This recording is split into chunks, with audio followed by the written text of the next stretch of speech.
Chapter 6:13. Multiple grandmasters stopped in the air, and looked silently at the night demon apes spinning into black tornadoes below. Their perception had always been focused on the Donghu monk.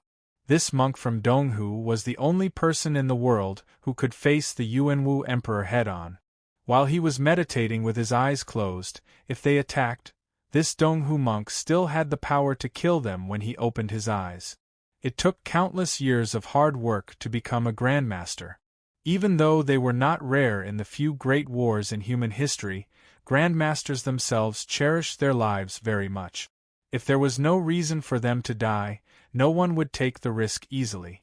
As time passed, the confusion in their eyes when they looked at the old monk grew stronger and stronger. The night demon ape could be called a demonic beast because it was much stronger than the ferocious beasts that people were familiar with. Their attacks were as fast as lightning, and their flying posture was also extremely strange. They could even dodge and quickly change their direction in an extremely small space. Seeing Zhang Sun Qianxue indifferently attack, she seemed to easily kill these beasts, but as Realm 7 cultivators, they knew this was just an appearance.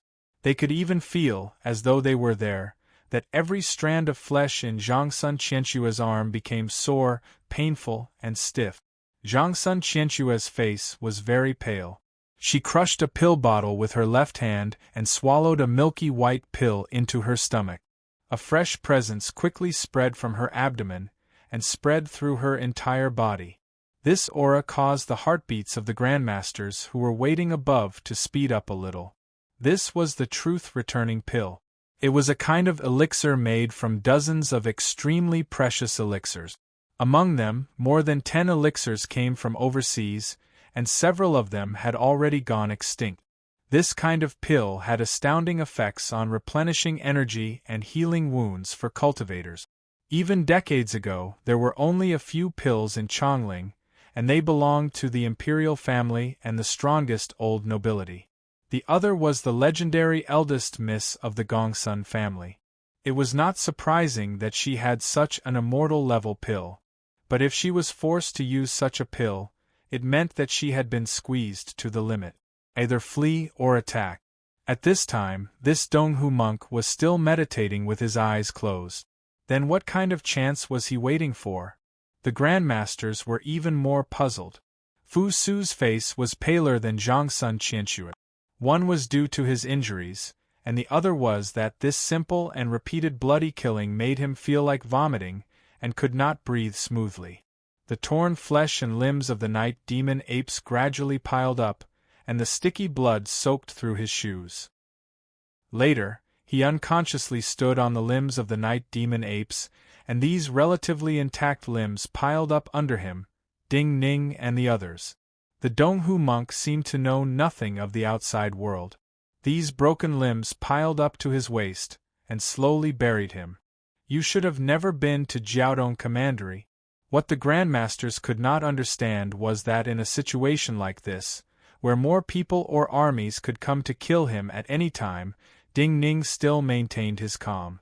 At this time, Ding Ning looked at Fu Su, who was paler than Zhang Sun Qianxue, and asked calmly, "So you do not know much about Jiaodong Commandery?" Fu Su suppressed his feeling of disgust and said, "What do you mean? There are too many night demon apes. I originally thought that it was not simple to have 1/3 of the night demon ape population." Ding Ning said simply, "The night demon apes can only live on some unique islands overseas. Jiaodong Commandery raises the night demon apes with medicine to make them addicted, but usually, these night demon apes live on those islands. Even more importantly, these night demon apes do not eat food from the sea. Since ancient times, their favorite food is the natives of the islands and the fishermen on the sea." After a pause, Ding Ning looked at Fu Su, who seemed to think of something, and said, "After the Qin dynasty, or rather, Jiaodong Commandery purged the islands several times, the population is not many. Especially when most of the island countries have become vassals of Jiaodong Commandery, they cannot become the food of the night demon apes." "Do not say it so tactfully. One of the reasons why Zhengxiu is called cold is because Jiaodong Commandery often sends prisoners to feed the sea beasts. As Zhang Sun Qianxue attacked, she said coldly and with slight disdain, "But how can the prisoners of Jiaodong Commandery be enough to feed so many night demon apes?" Fu Su took a deep breath, gritted his teeth and said, "Why should I believe your words?" Ding Ning smiled faintly and did not say anything. His life-bond sword energy flowed out of his hand. The ancient Great Punishment sword that even the night demon apes were afraid of appeared in his hand. Then, he placed the sword on Fu Su's white neck in an even more natural manner. The rippling sword energy on the sword cut faint lines of blood on Fu Su's skin. Fu Su's breathing suddenly stopped. He looked at Ding Ning. "What do you want to do?"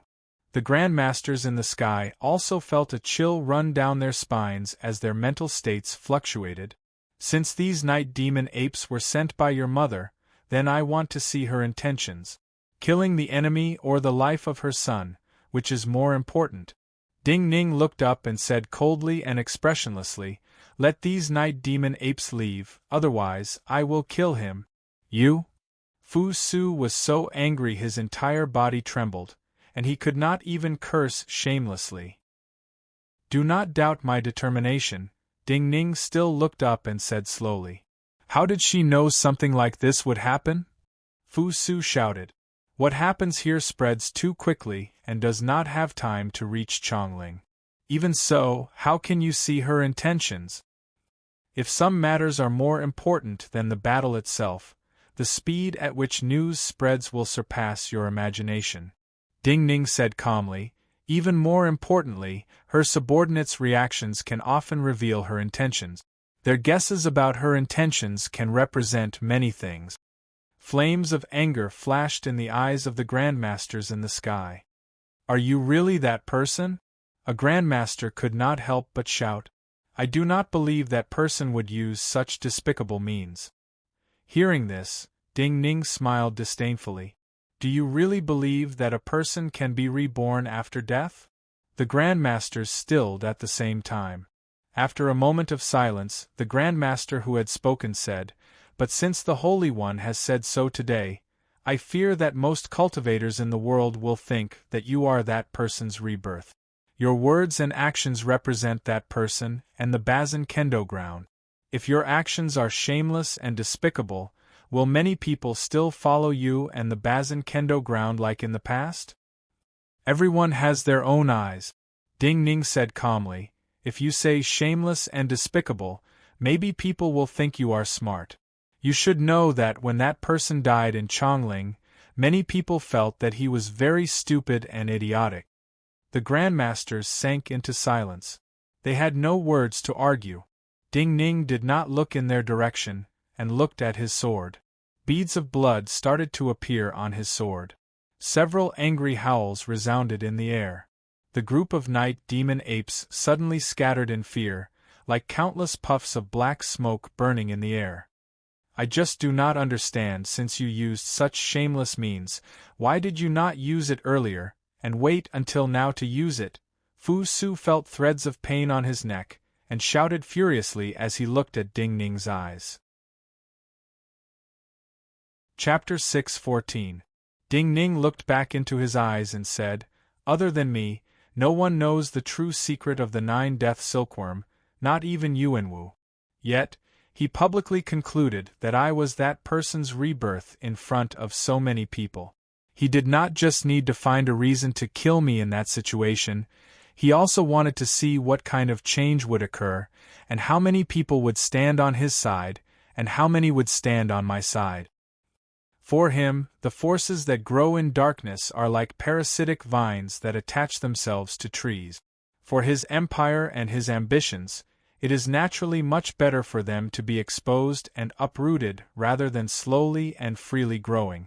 After a pause, Ding Ning ignored the anger and impatience in Fu Su's eyes and said slowly, "But even if the news itself is shocking enough, even if he consciously spread the news, regardless of whether it is the people who want to kill me or the people who want to save me, it will still take some time for them to know.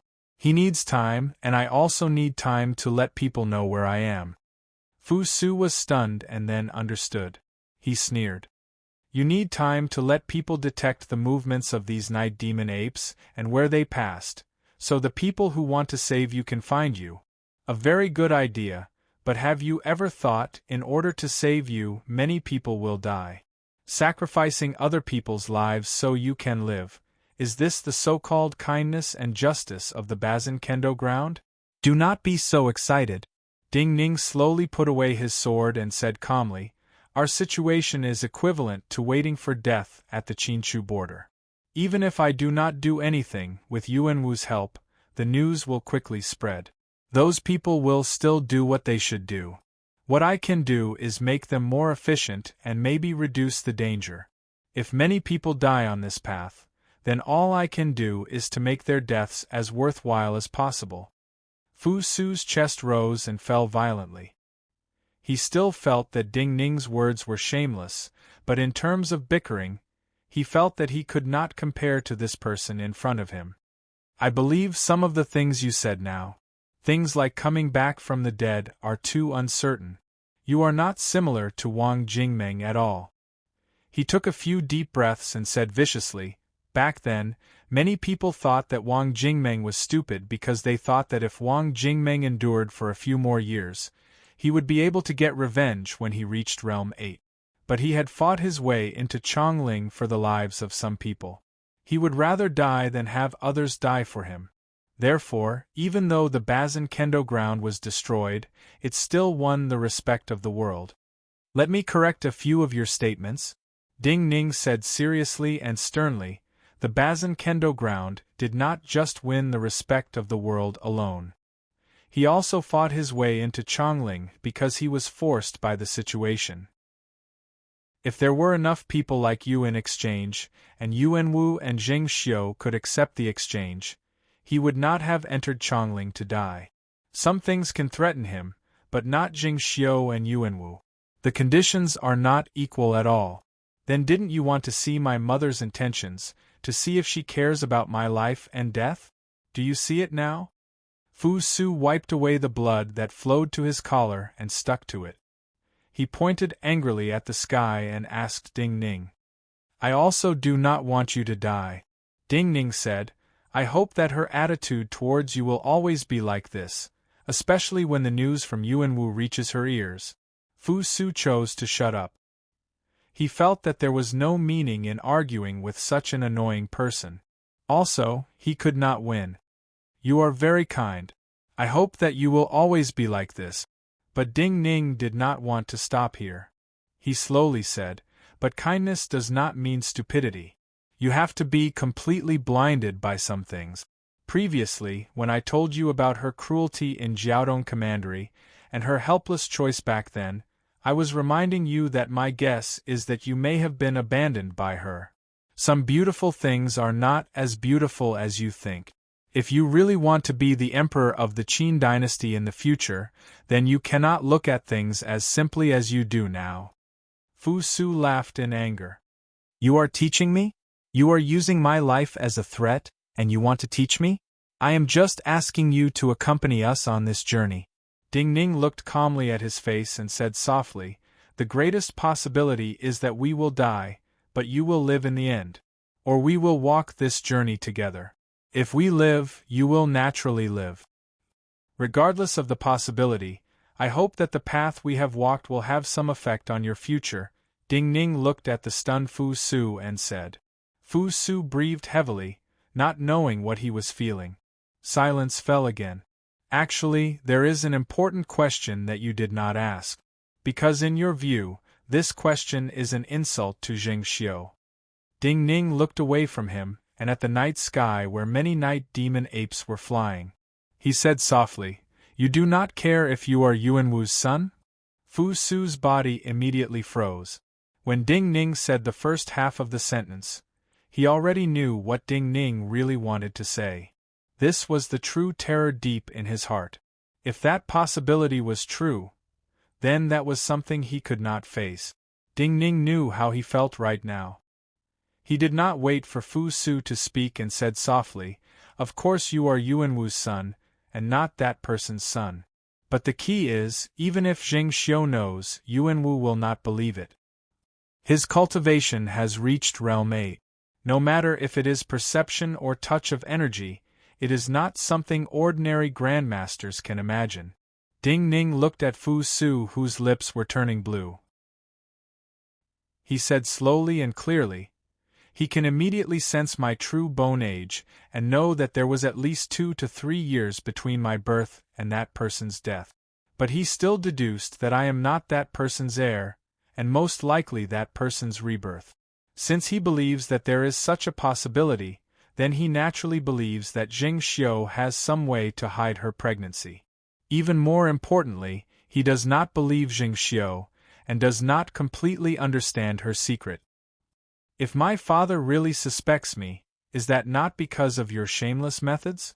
Fu Su's body started to tremble. If there is true trust, then any words are useless. Ding Ning glanced at Zhangsun Qianxue and then said, "You saw Yuanwu's reaction before, and heard it with your own ears. Maybe to him, you and Jing Xiu are the stains of his life. His glorious throne will not allow such filth to exist. Even if it would only lead to rumors and gossip. He can tolerate Jing Xiu because of the existence of an enemy like me." Fu Su could not speak. There were countless words in his heart that he wanted to refute, but he couldn't utter a single word. With a pop, he vomited a mouthful of blood. "Yuanwu and Jing Xiu are my enemies, but you are not my enemy." Ding Ning still did not look at him and said sincerely, "If you want to live, maybe you should help me." Chapter 6:15. My body, hair, and skin were given to me by my parents. Fu Su did not think about any of the truths Ding Ning said.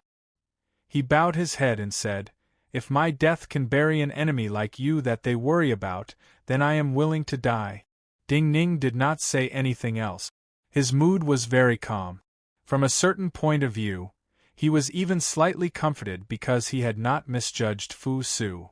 This night's darkness seemed exceptionally long. The black shadows of the night demon apes moved restlessly in the nearby sky, their red eyes like ghost fire in the darkness. As time passed, the Donghu monk still did not open his eyes. But these night demon apes in the sky first sensed a strange presence. From the suppressed restlessness of waiting and bloodthirstiness to a restlessness of facing the unknown terror. In facing danger and minute changes in primal energies of the universe, most beasts had instinctive senses that surpassed powerful cultivators. The abnormality of these beasts naturally alarmed the grandmasters who had been waiting. These grandmasters could not catch where this change in primal energies of the universe came from, but in the next few breaths, they were certain that this incomprehensible change in energy came from the Donghu monk who still had his eyes closed. An enormous sound sounded in the sky. That was an astonishing flow of yuan qi, and it vibrated along with their intensely fluctuating state of mind. These grandmasters finally understood what Ding Ning had been waiting for by staying here. Even Zhangsun Qianxue only reacted now.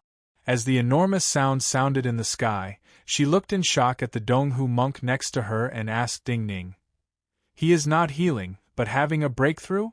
"Breakthrough is the best method of healing." Ding Ning looked at her and said, "At this time, we finally have some chance of survival." For a Realm 7 Grandmaster, Realm 8 was a mysterious and unfathomable domain. Zhangsun Qianxue believed that even Ding Ning had only been guessing before, and was only certain now. Because of the battle with the Yuanwu Emperor, this old monk who had touched the edge of Realm 8 finally grasped the chance to have a breakthrough. There were precedents of a breakthrough in a life-and-death situation in battle, but in the history of the cultivation world, there were no precedents of a Realm 7 entering Realm 8 in battle. The Donghu monk showed signs of entering Realm 8, and there were energy changes that Realm 7s could not understand in this part of the world.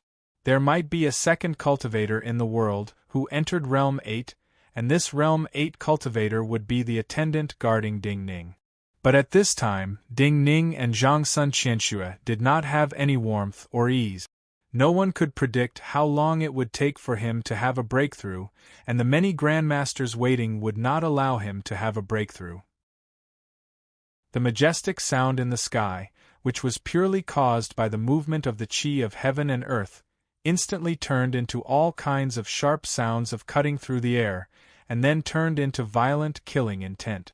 Between Fu Su's life and whether to wait and create a realm 8 enemy of the Qin dynasty, these many grandmasters made the same choice at the same time. Ding Ning and Zhang Sun Qianxue exchanged a deep look, and then looked up at the sky. They knew that this might be their last time. Zhang Sun Qianxue waved her hand and sent out a cold sword light. The sword essence contained in this cold sword light could not help but make people think of the pool of cold water in a lonely courtyard, or the winter sweet that always bloomed beside the pool after winter, but no one ever stopped in front of this winter sweet. This sword essence was waiting. A person guarding and waiting alone. In the many years in Chongling, Zhang Sun Qianxue did not know Ding Ning's true identity. She had the deepest love and also the deepest hate. She was waiting for a chance to take revenge, and also buried herself, waiting for a person who would never return. This was the sword essence she had formed in more than a decade, the strongest sword she had comprehended in these years in Chongling. At such a moment, she did not hesitate to slash out with her sword. Multiple gasps of disbelief and a shocked howl sounded at the same time. This cold sword light easily cut through the sword barrier that was like an enormous boat, and cut a grandmaster in half at the waist. But at the same time, two sword essences fell like heavenly punishment. One like a brilliant sunset fell towards the Donghu monk. One like a hazy mist fell towards Zhang Sun Qianxue. Waves of blood rose in Ding Ning's throat, and a layer of bitterness appeared on his face. His right hand moved slightly. Countless sword threads carried the vital energy that furiously surged out of his body, and bloomed on his hand like fireworks. The dancing sword threads stretched out like dancing zither strings, and fine white flowers bloomed in the air. These flowers passed through the mist, and destroyed the energy rules of this sword. There were hissing sounds. This violent sword did not have much power left when it came close to Zhang Sun Qianxue. Blood started to flow from Ding Ning's lips. No blood flowed out of his wounds, but the tearing of his flesh deepened. The world in front of him grew hazy, and his consciousness blurred. He was close to his limit. Between the two sword lights that were attacking the Donghu monk and Zhang Sun Qianxue, he chose to block the sword that was attacking Zhang Sun Qianxue. This was not because of closeness, but because he knew that Zhang Sun Qianxue could not block this sword, but the old monk who was in the midst of his breakthrough had a thread of hope that he could block this attack. The air around the Donghu monk suddenly folded in layers, like a piece of crystal that was about to crack. This was clearly in the world of perception. This old monk had detected the arrival of killing intent, and started to react. But this reaction was almost instinctive. The Donghu monk did not seem to be able to escape from the moment of his breakthrough, and then block this sword. Ding Ning's heart fell to the bottom. Within a radius of 100 zhang, even the old monk himself was unable to block this sword. Then, who else in this world could possibly block this sword? The death of the Donghu monk was equal to the death of him and Zhang Sun Qianxue. Ding Ning did not have time to say anything or do anything. He instinctively wanted to hold Zhang Sun Qianxue's hand. At this time, a sword light rose from the distant darkness from the plains. With a presence that Ding Ning was familiar with, it fell towards the Donghu monk. A shocked and furious voice sounded in the sky again. When this exclamation sounded, the two sword lights had already collided. With a cracking sound, the two sword lights collided with each other. It was as if a crisp icicle had been broken. That sword light had started at least 1,000 feet from here, but the sword light within 100 feet was stopped by the sword light 1,000 feet away. Only now did Ding Ning recover his breathing. He knew who had come. There was only one person in the world who could be so fast. Chapter 6:16. For these grandmasters, Their determination to eliminate a Realm 8 enemy that was about to be born for the Qin dynasty surpassed their determination to protect Fu Su. But when this sword light so fast it could not be described with words appeared, these grandmasters shouted in shock and anger as they retreated into the air. This was a natural deterrence. Tantai Guanjian, the grandmaster whose sword light had been intercepted, was the first to shout. He only shouted the name of the incomer, and his tone contained complicated emotions. Where the two sword lights disappeared, a green jade-colored figure appeared. The man who appeared was handsome and had an otherworldly presence as he stood with his hands at his sides. Only one person in the world had such a fast sword, and only the Min Mountain Sword Sect method he cultivated could forcefully change the flow of primal energies of the universe and break through the resistance of the air. The primal energies of the universe that naturally gathered would become a strange driving force and bring unimaginable speed to other cultivators. This was the seamless sword manual of Min Mountain Sword Sect. In all of Min Mountain Sword Sect, only Tantai Guanjian knew such a method. This person was naturally Tantai Guanjian. As the Grandmaster shouted, Tantai Guanjian did not look at that person, but looked at Ding Ning. With an indescribable emotion, he said, "Long time no see." Other than Zhang Sun Qianxue and Ding Ning, everyone else stilled. They could not understand the meaning of Tantai Guanjian's words. In this moment of silence, Tantai Guanjian took a deep breath, and then slowly said softly, "I had not expected it to be you." Fu Su was stunned. In his mind, Lingshu Sword Gate and Min Mountain Sword Sect were the two great pillars of the Qin dynasty, and Tantai Guanjian was one of the most important people supporting the Qin dynasty. He could not imagine that Tantai Guanjian would stand on the side of the Donghu monk and Ding Ning. He was very close to Tantai Guanjian, and could see the minute changes on Tantai Guanjian's face. Yantai Guanjian looked at Ding Ning like he was looking at an old acquaintance from a long time ago.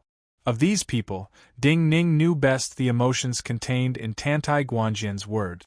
Although he was still wearing the black cloth, he knew very well that such a method could not hide much of his unique aura, not to mention that he was not deliberately trying to hide it. "I saw the sword you just now blocked for her. Your sword will is indeed too perfect." Yantai Guanjian looked at Ding Ning and still ignored the grandmasters. To everyone's shock, his voice trembled slightly. "Is what Yuan Wu said true?" Ding Ning smiled bitterly and replied softly, "You should have already judged whether it's true or not. Otherwise, why would you make a move?" Tantai Guanjian said, "There should be many battles after this. I do not want to be distracted." Ding Ning nodded. His lips moved slightly, and he said in a voice that only he and Tantai Guanjian could hear. Tantai Guanjian took a deep breath again, pressed his lips together and stopped speaking. "Tantai Guanjian, you are on the same side as the enemy. Do you want to betray the Qin dynasty?" Seeing Ding Ning and Tantai Guanjian talk, and then sensing the even more profound changes in the Donghu monk's presence, the grandmasters in the sky felt even more uneasy. The grandmaster who had shouted before shouted again. Feeling that his words were not strong enough, this grandmaster shouted coldly, "Is this your intention, or Bailey Sushue's, or the intention of all of Min Mountain Sword Sect? The news should not have reached the Sword Sect. This is naturally my own intention." Tantai Guanjian, who had calmed down, was as humble as usual. He said, "But I think that if it was Senior Sect Brother Bailey, he would make the same choice." Hearing such a response, the fury of the grandmasters in the sky immediately disappeared. What replaced it was a kind of coldness from the heart, so cold that even their hearts and energy seas seemed to freeze at the same time. Especially the grandmaster who had shouted at Tantai Guanjian. He even felt a sense of unreal dizziness. If Min Mountain Sword Sect betrayed, then what would the Qin dynasty do? This grandmaster had dared to ask in anger, but did not dare to think now. Tantai Guanjian slowly looked up at the dancing night demon apes, and the figures of the grandmasters flickering among them. He said, I do not want to start a massacre, so I hope you can leave." When he said these words, his green jade robes fluttered in the wind. His expression was humble, but his identity and words themselves were filled with extreme pride. "Kill." The Grandmasters changed expressions at the same time. Before someone shouted, multiple sword lights lit up the night sky, and all of them headed towards the Donghu monk, who still had his eyes closed. All the restless night demon apes in the air roared and rushed down. These Grandmasters knew how terrifying Tantai Guanjian was, but they did not believe that Tantai Guanjian could stop them from killing the Donghu monk with his power alone. For them at this time, even if they had to pay the price of dying together, even if Tantai Guanjian could kill them all, they had to kill the Donghu monk before they died. Of these multiple sword lights, the fastest and brightest was pure white, and seemed to form directly above the Donghu monk's head. When the energy gathered, the white light in the air was like stardust, and even fell on Tantai Guanjian's body. This sword came from Mind Chamber Sect. Mind Chamber Sect had always been one of the strongest cultivation places in Chongling. The Grandmasters that came from it were naturally the top experts of the world. But in the next moment, Tantai Guanjian's figure faded. The white specks of light that fell on his body like stardust were hidden in the shadow of his body when he disappeared. Not just his body, even the body of the Donghu monk next to him turned into a faint shadow. He could not be fast enough to block all the sword lights, but he could be fast enough to carry the Donghu monk out of the range of the sword lights, and then his counterattack. There was a crack. The air in front of the Mind Chamber Sect Grandmaster turned into terrifying murderousness. Tantai Guanjian's figure appeared in front of him, and the sword light in his hand stabbed towards his energy sea. This Mind Chamber Sect Grandmaster seemed to be able to clearly sense Tantai Guanjian's every movement, but in terms of vital energy flow and body reaction, he could not keep up with Tantai Guanjian's speed at this time. By the time the cracking sound reached his ears, his chi sea had already been pierced. Vital energy and primal energies of the universe surged out of his abdomen along with the dissipating sword energy. This Mind Chamber Sect Grandmaster's eyes widened to the extreme, the world before his eyes spinning crazily, because in this instant, his entire body was like a leaking bag, fluttering about chaotically in the air. Tantai Guanjian's figure faded in the air again. When he appeared again, his figure was behind a Jiaodong Commandery Grandmaster, but his sword light had penetrated the energy sea of another Grandmaster dozens of feet away. There was an explosion. This Jiaodong Commandery Grandmaster's vital energy exploded behind him. For the first time, Tantai Guanjian took a defensive stance. He held his sword across his chest, and his figure shot backwards. This Jiaodong Commandery Grandmaster's vital energy was almost used up, and he fell down with a pale face. Another Grandmaster pressed his sword and then flashed, his body leaving behind a rainbow of light in the air. When Tantai Guanjian landed on the ground, his face turned pale. Ripples appeared on his indigo robes. Clearly, the counterattack just now had used up large amounts of his vital energy, and was not easy. However, to instantly pierce through the energy seas of two Grandmasters and force one Grandmaster to explode almost all of his vital energy and primal energies of the universe in order to protect himself, such a battle record, other than being terrifying, was indescribable.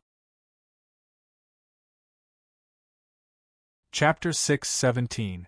There was only one Grandmaster from Jiaodong Commandery left unharmed in the air.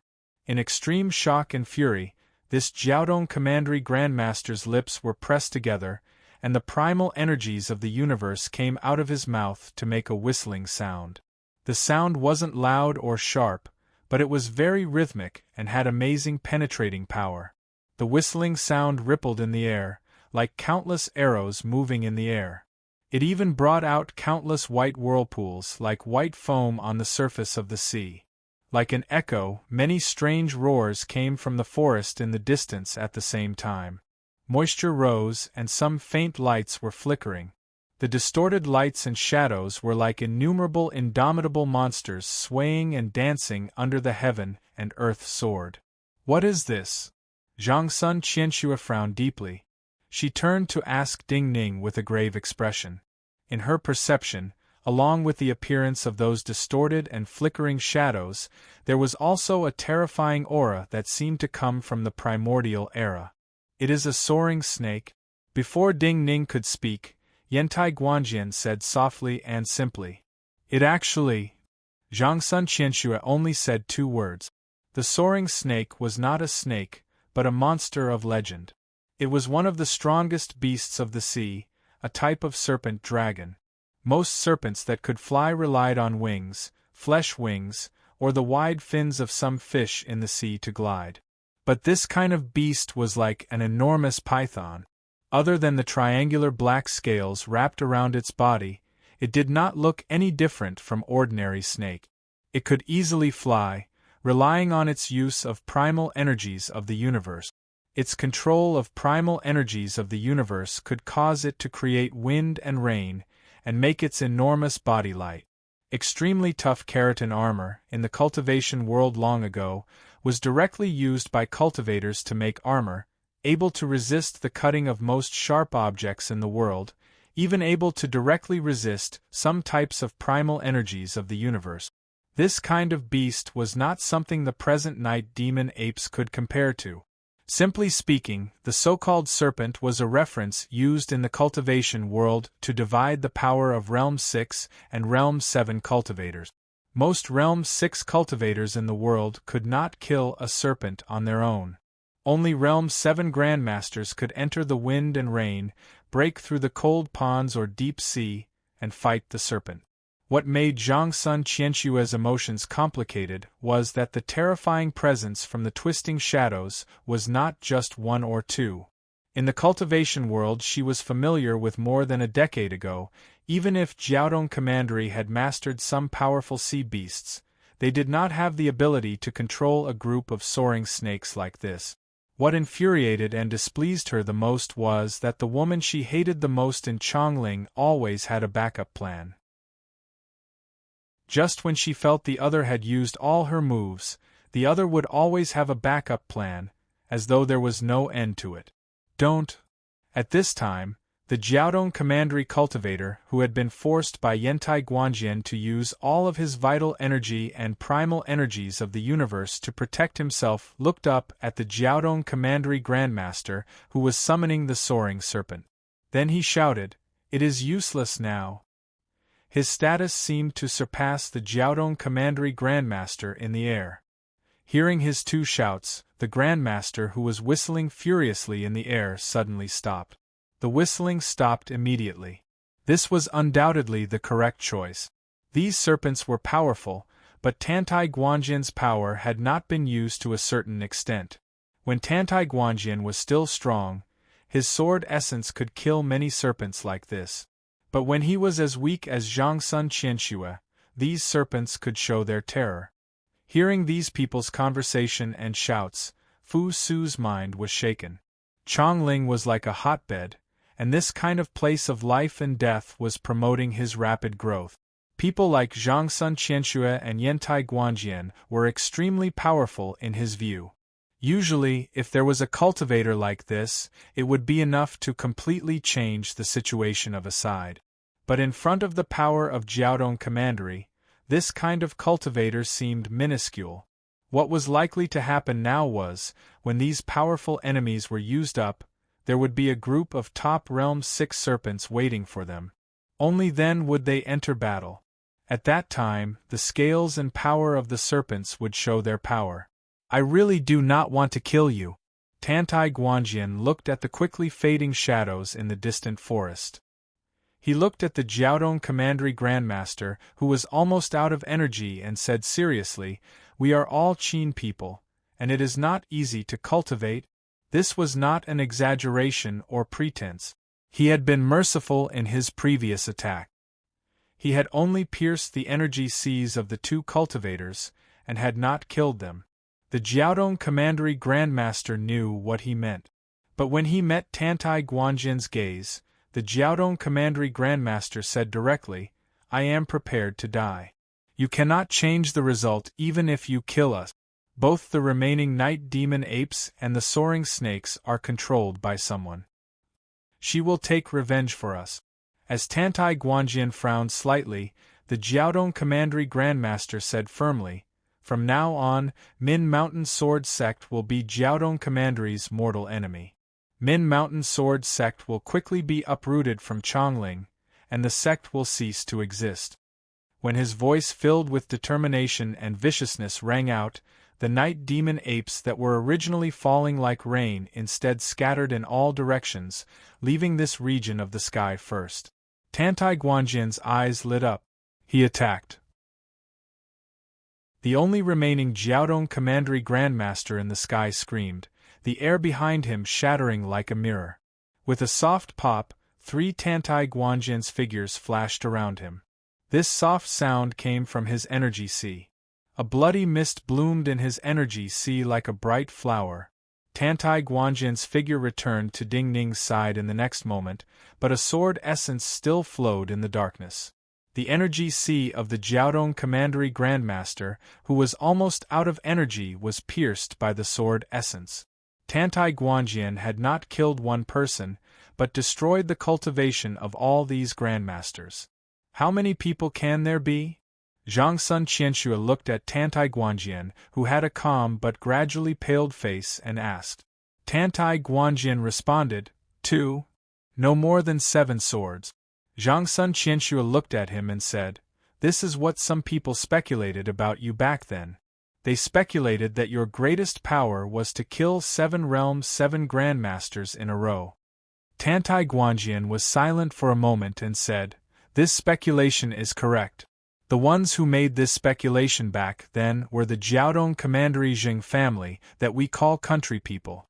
Zhang Sun Qianxue took a deep breath and said, "If their speculations about you are correct, then their speculations about the other people of Min Mountain Sword Sect should also be correct." Tantai Guanjian knew what she meant. After a moment of silence, he said, "But I still know that senior sect brother Bailey will still make such a choice." Ding Ning took a deep breath. He slowly looked up, thinking of many things in the past.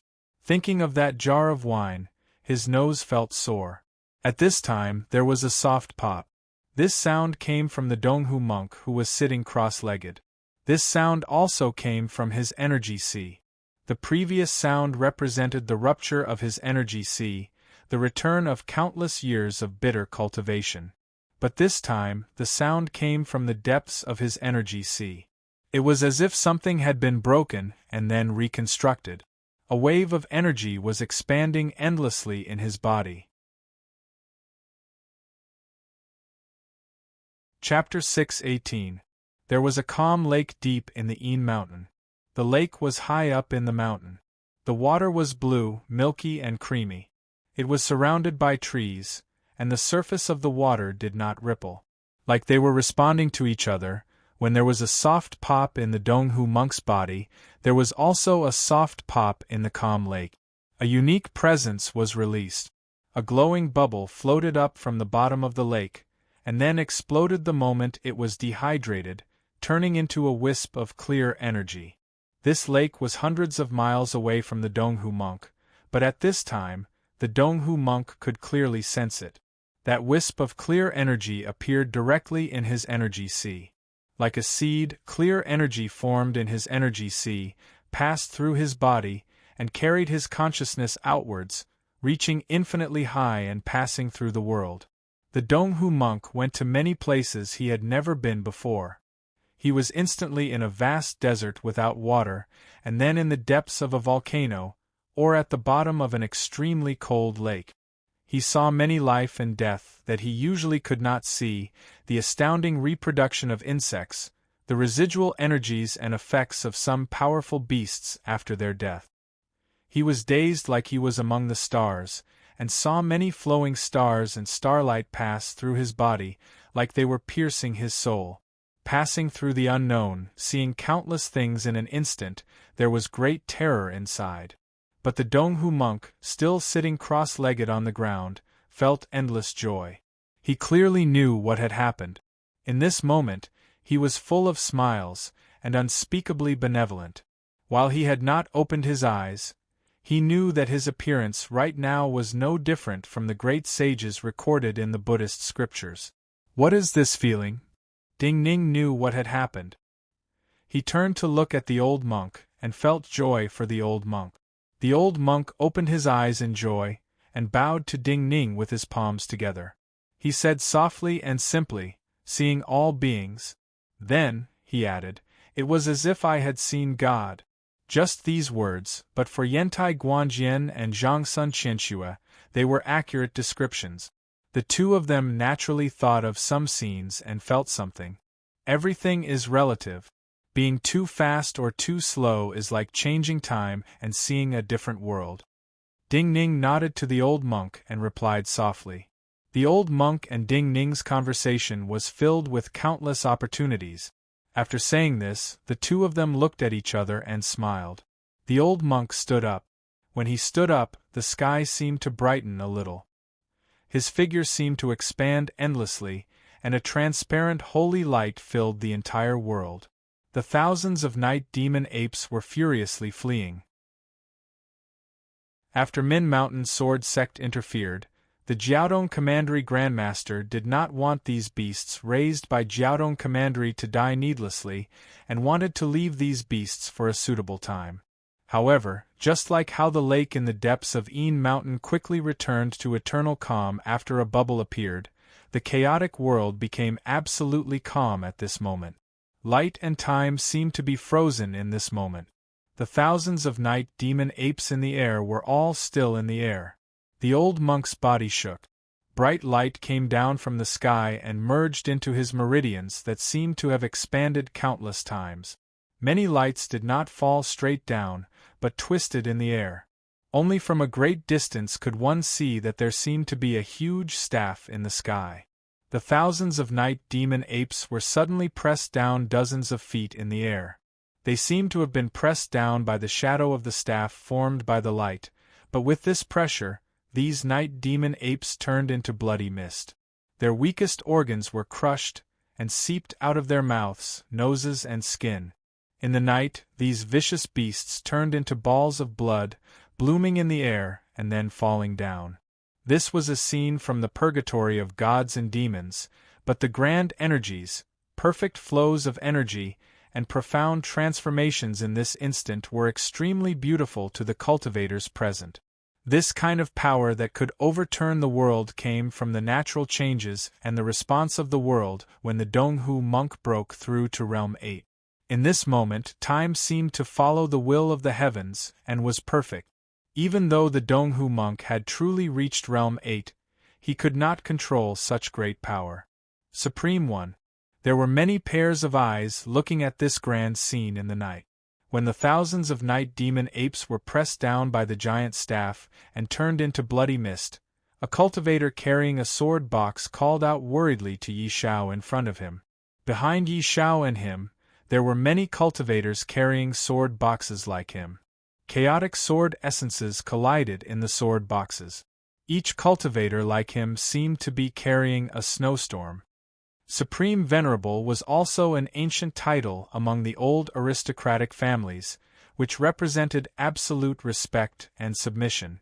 In the previous dynasty and the former Chongling, among the old nobility, many cultivators were not retainers, but eternal slaves.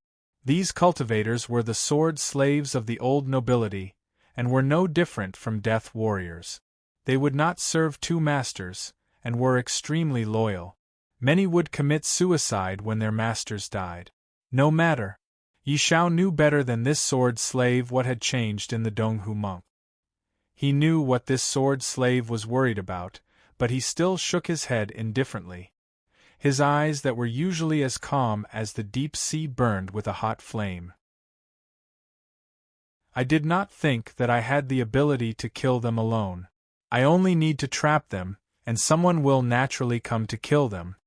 After saying this, he reached out with his hand. At this time, he was still far from Ding Ning and the others. Because he had deliberately hidden his presence, even the Donghu monk had not sensed his threat. But at this time, the Donghu monk opened the sky and sensed the light. There were primal energies of the universe furiously surging towards that place. He could use this to confirm the exact location of the Donghu monk, Ding Ning, and the others. When he stretched out his hand, all of the true essence in his body rushed out from his fingertip. His white jade-like skin exploded. Strands of blood and vital energy passed through all the sword cases like red zither strings. The sword boxes on the backs of the sword slaves behind him exploded, and all the swords inside flew out. In this moment, the Donghu monk sensed something. Countless sword shapes appeared in his mind. Each was a famed sword and gave off different but equally astounding sword energies. What is it? Ding Ning, Zhangsun Qianxue and the others felt his seriousness. Ding Ning could not help but ask. The Donghu monk did not respond because he did not need to. The dozens of sword slaves fell to the ground in exhaustion. When the sword boxes on their backs shattered, all the energy in their bodies flooded into the swords on their back. Other cultivators would only cultivate one life-bond sword in their lives, but these sword slaves raised these swords for their entire life. At this time, they seemed to have poured their entire lives into these swords. All of these swords flew up. Following Yi Zhao's gaze, they landed in the world where the Donghu monk and Ding Ning were. Almost 1,000 swords flew in the air. The sword energies between the flying swords were solid, like a sword mountain falling from the sky. Chapter 6:19. Compared to the vastness of the sky, these swords were very small, but like the stars in the sky, they gave people a sense of majesty and mystery. If the swords could give people the feeling of the stars, it meant that they were powerful. Zhangsun Qianxue looked up at the sword lights. The 9 Hell King sword in her hand hummed softly. Why are there so many swords? Why is it like this? She had not recovered from the shocking scene of the Donghu monk reaching Realm 8, and now she was in an incomprehensible shock. Because they are familiar.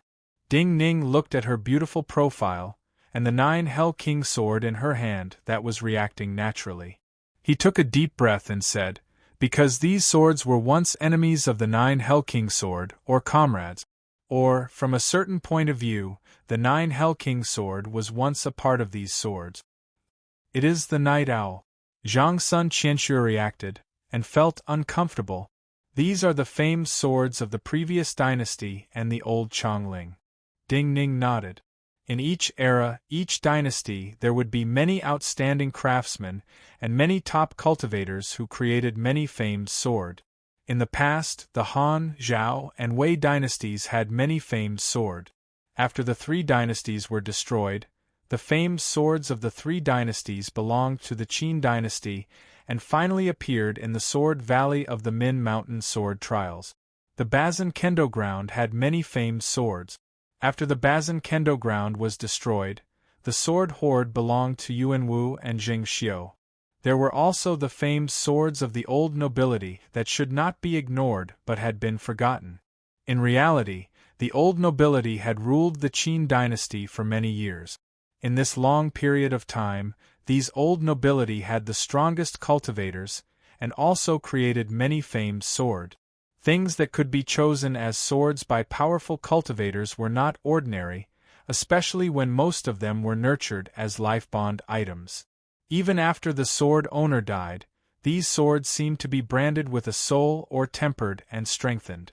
Naturally, the life-bond energy of the sword owner would merge with the sword and become a part of the sword itself. In the era of the old nobility of Chongling, the Gongsun family was the leader of the old nobility, and the 9 Hell King sword was the strongest and most vicious sword of the old nobility. In the last 100 years, the cultivators of the Gongsun family used this sword to kill many cultivators, and fought with many swords. Although no one had been able to refine the 9 Hell King sword into a life-bound sword, the close contact or battle with these swords had caused the 9 Hell King sword to have a trace of the energy of these famous swords. At this moment, these Yuan Qi imprints were resonating with each other. This was what Ding Ning meant by familiarity. Without a doubt, regardless of whether it was due to Jing Xiu's help or Yi Zhao's own doing. Most of the famed swords left behind by the old nobility had fallen into the hands of the present Yi Xiao. These swords had been nurtured by the sword slaves for their entire lives. Under Yi Zhao's control, they showed great and mysterious power, forming a sword formation that even Zhang Sun Qianxue could not understand. The Donghu monk's brow furrowed deeply. 3 knife-like wrinkles appeared on his tree-like skin. These swords flew one after another in the air, forming the shape of a mountain. But in his perception, there were thousands of overlapping mountains. The primal energies of the universe that each sword pulled in formed a mountain. He could sense that this sword formation was not a killing formation, but a trapping maze formation. Cultivators of any level had a unique perception of danger. Right now, the Donghu monk had reached Realm 8, and his connection with energy had reached the stars. His perception of the surrounding world was very detailed, and he could even see the life and death of many beings from the remnant energy. In his perception, some things flowed faster than normal, and some things became slower than normal. Regardless of whether it was fast or slow, it was different from normal, and it was like changing the boundaries of time. The Donghu monk had said to Ding Ning when he had his breakthrough to see all beings was not just seeing many things he could not usually sense, and wandering to many places like his soul had left his body. The true meaning was to sense the life and death of many beings. As to seeing a god, it was saying that when one reached Realm 8 it was like reaching the domain of a god. It was a completely different world, and one could look at the world with a different gaze. With his power, he could kill many Realm 7 Grandmasters, and escape without being stopped. He could move unhindered in the world. But even so, he still felt great danger. Clang! His hands waved upwards. The staff in his hand became bright and transparent. He did not speak, but when the staff hit the air, it gave off a strange and clear roar like a Buddhist chant. Different cultivation methods had different scenes of opening the heavens. When the Yuanwu Emperor used all his power, there was an enormous and bright pillar of light coming down. But when he used all his power now, there were countless small and beautiful stars in the sky, but there were no dazzling stars falling down like goddesses scattering flowers. But the true feeling of power came from his own body. An invisible but real power was constantly expanding from his body, as if his entire body was constantly expanding. Crack, crack, crack. The falling sword tips suddenly encountered resistance. They did not rub against the air, but collided directly like they hit a wall of Vajra, and gave off the sound of hard objects hitting each other. A true transparent Vajra wall appeared in the world. This was a defensive method of the Donghu monks, but at this time, it was not just defense in the hands of the Donghu monk. Under his resolute gaze, this invisible but real Vajra wall was forcefully squeezing outwards at a terrifying speed. Those swords vibrated. Because of the unique mental connection, those sword slaves who had fallen to the ground were bleeding from their orifices, and were on the verge of death. Beads of blood were oozing out of every pore on the night owl's body. He sensed the terrifying power from a Realm 8. Everything in his body was reminding him that he could die at any moment. But a strange and disdainful smile appeared at the corners of his mouth. His body could not bear it, but his powerful resolve caused him to raise his hand and grip the air. Many blood vessels appeared on his forehead. They shone, and then they ignited with true flames. They were like red and gold symbols. The mental power he had imprinted on those famed swords also started to burn.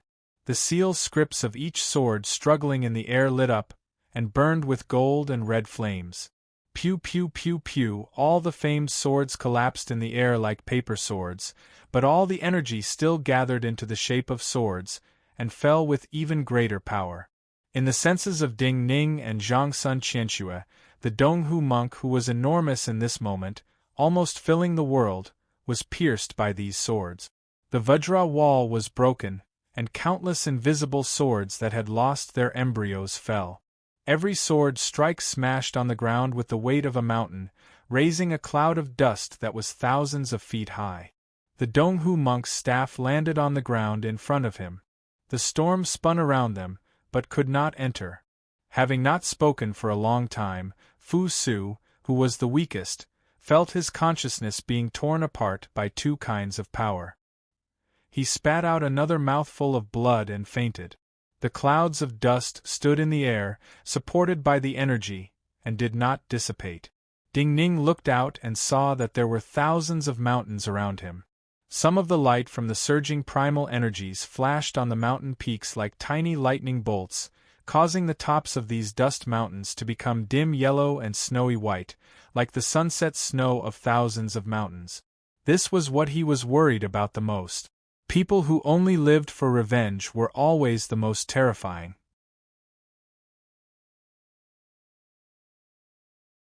Chapter 620. The Donghu monk's deep eyes flashed with intelligence. The power on the staff in his hand gradually retracted. The world became calm again. Some snowflakes of dust fell to the ground, but the mountains of dust formed by the thousands of swords still stood. These mountains were like dreamy shadows, like a mirage. However, they strangely emitted a bloody stench. This smell came from those sword slaves and their masters. When a person who was already close to the peak of power began to use his entire life to take revenge for one thing, this person's will had already surpassed his cultivation base.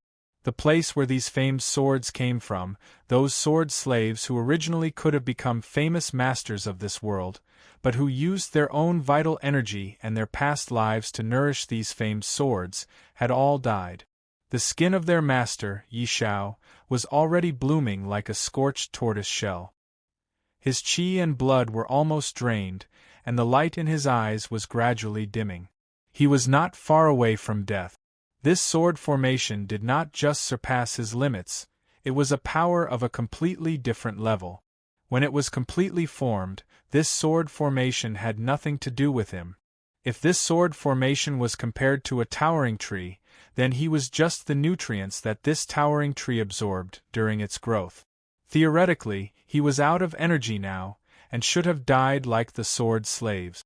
But with his astounding resolve, he was still alive, and looked at the sword formation from a distance.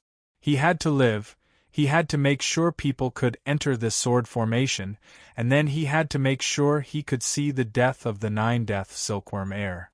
For him, even if that young person was not Wang Jingming reborn, he was now the most important pillar of the Bazin Kendo ground. If he killed that young person, the Bazin Kendo ground would die in the end. The Donghu monk looked silently at the nearest dust mountains, and then slowly reached out with the staff in his hand. A ray of light shot out from the staff and entered the dust mountain. The dust mountain shook unsteadily, but the terrifying power contained in his radiance followed an unknown passage, spreading to an unknown place in the world. I cannot defeat this sword formation. The Donghu monk turned to look at Ding Ning and said seriously, while we can walk through these dust mountains block my perception of the outside world. It even blocks the energy of Realm 8s from entering. Everything we see inside is based on the laws of this sword formation. We will get lost inside. Ding Ning nodded. He glanced at the unconscious Fu Su, and confirmed his wounds had not worsened. At the same time, he said, this should be a sword formation that can trap Realm 8s. We can enter but not leave? Zhang Sun Qianxue looked at Ding Ning and asked. In her perception, these 1,000 dust mountains weren't just mountains, but rather an unknown world that was constantly changing. If we cannot enter or leave, then there is no meaning in Yi Xiao paying such a price. Ding Ning could not see Yi Xiao's situation right now, but he could imagine what kind of price the other would pay.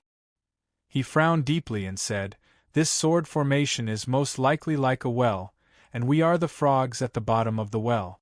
We know where the outside world is, but we cannot go out, and cannot use the clear sky to distinguish north from south.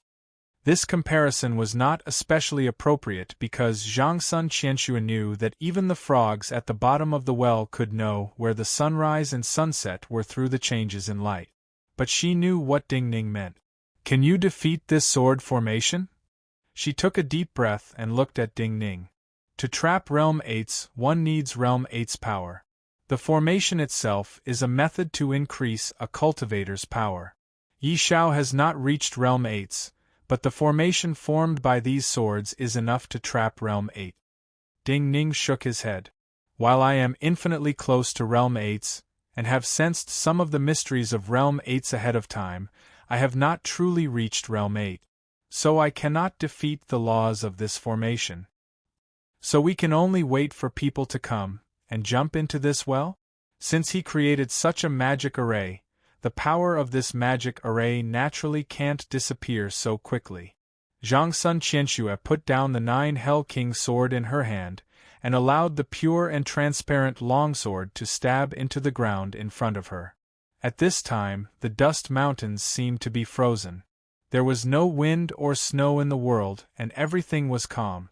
But she knew that there would soon be a storm of blood. Sword essence and life bond energy are the purest and most condensed things in the world. Yi Xiao borrowed these 1,000 swords to use the power of the swords themselves, and to use the almost eternal sword essence and life bond energy left in the masters of these swords to maintain the existence of this formation for a long time. Ding Ning chose a spot to sit down and then said, "But we will not be the only ones with a headache. The people outside who want to deal with us will also have a headache on what method to use to deal with a Realm 8. He glanced at the Donghu monk and sighed. You reaching Realm 8s at this time is a surprise for those people, but they must face it. The Donghu monk respectfully sat cross-legged below him like a devout disciple listening to a teacher. In the past, I thought you had not seen the secrets of Realm 8s, but hearing your words today, I know this is not the case. But I do not understand, why did you stay at the peak of Realm 7 and not reach Realm 8? This is a kind of choice." Ding Ning looked at him and said calmly, "Pure power will cause cultivators to lose the sharpness of the weak to win against the strong, or to fight with vital energy of the same level. It will cause many battles to become too simple, and people will form simple habits. They will not carefully comprehend the essence of some sword essences. The path of cultivation is to forge ahead and sense the details. If you lose this sharpness, everything will become simple and casual, and you will naturally become lazy and affect your future cultivation. Other than this, there was no one else in front of me. No teacher told me how to go from Realm 7 to Realm 8. After a pause, Ding Ning said with slight self-mockery, "I always thought that if you were first in the world in Realm 7, and no one was a match for you, you would not be in a hurry to reach Realm 8, and would walk more carefully. No one would feel that they had not made any mistakes in their previous cultivation. If they walked more carefully at some crucial stages, and walked better, their future cultivation would be stronger. Simply speaking, cultivation is like building a wall. My thoughts at that time were just to make the base of the wall more stable. I wanted to do my best to make up for some of the places where I had not cultivated in the past." The Donghu monk suddenly understood, and other than Ding Ning's words, he sensed more meaning. He said sincerely, "Because back then, you thought that your opponent was yourself. You thought that Realm 7 was the foundation, and Realm 8 was the beginning. You wanted to challenge Realm 9, which was only a legend in the world of cultivators, but almost no one had reached." Ding Ning slowly nodded. After a long moment of silence, he said, "Just like you said before, it is fine if you do not know, but if you know that there is an unusually beautiful scenery ahead, if you cannot see it, you will feel regret." The Donghu monk was silent for a moment. He suddenly thought of something, and some shock and admiration appeared in his eyes. "You said that a cultivator would always make some mistakes in their cultivation. For example, if they chose the wrong method in Realm 2 and 3, or if their cultivation methods were wrong, they would leave behind hidden injuries in their body, or they would not be able to change in the future. But if a cultivator has enough time to start over and cultivate again, then they will know where they went wrong, and will not make the same mistake again, and correct it. You are using the 9-death silkworm to have such a chance. Ding Ning did not deny it. He looked up at the black sky and said, "If there is enough time, I will have a chance to come into contact with the legendary Realm 9.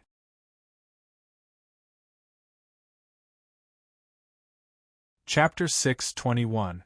The Donghu monk could only sigh in admiration. He knew that Ding Ning would become the greatest existence in the cultivation world, but the prerequisite was that he had to survive the siege of the mountains. Actually, it is good to end this. Yantai Guanjian, who had been silent for a long time, listened to the conversation between the Donghu monk and Ding Ning. He did not dare to interrupt. At this time, he did not ask Ding Ning any questions, and sat like a junior to Ding Ning. He said, "At least, we can know who is the enemy, and who is the true friend. Do not care too much about the life and death of others." Looking at Ding Ning, who had started to fall silent, Yantai Guanjian said seriously, "Regardless of life and death, it is due to fate. But in the end, it is due to one's own choice. Sometimes, the most frightening thing is to not even have a choice." After a pause, Yantai Guanjian looked at Ding Ning and added, "Barely living may not be happier than dying." Ding Ning forced a smile. He understood Yantai Guanjian's meaning, but he could not relax. Many years ago, when he stepped into Chongling, he wanted to become the center of the world. The world would rise because of him, and all major events would occur around him.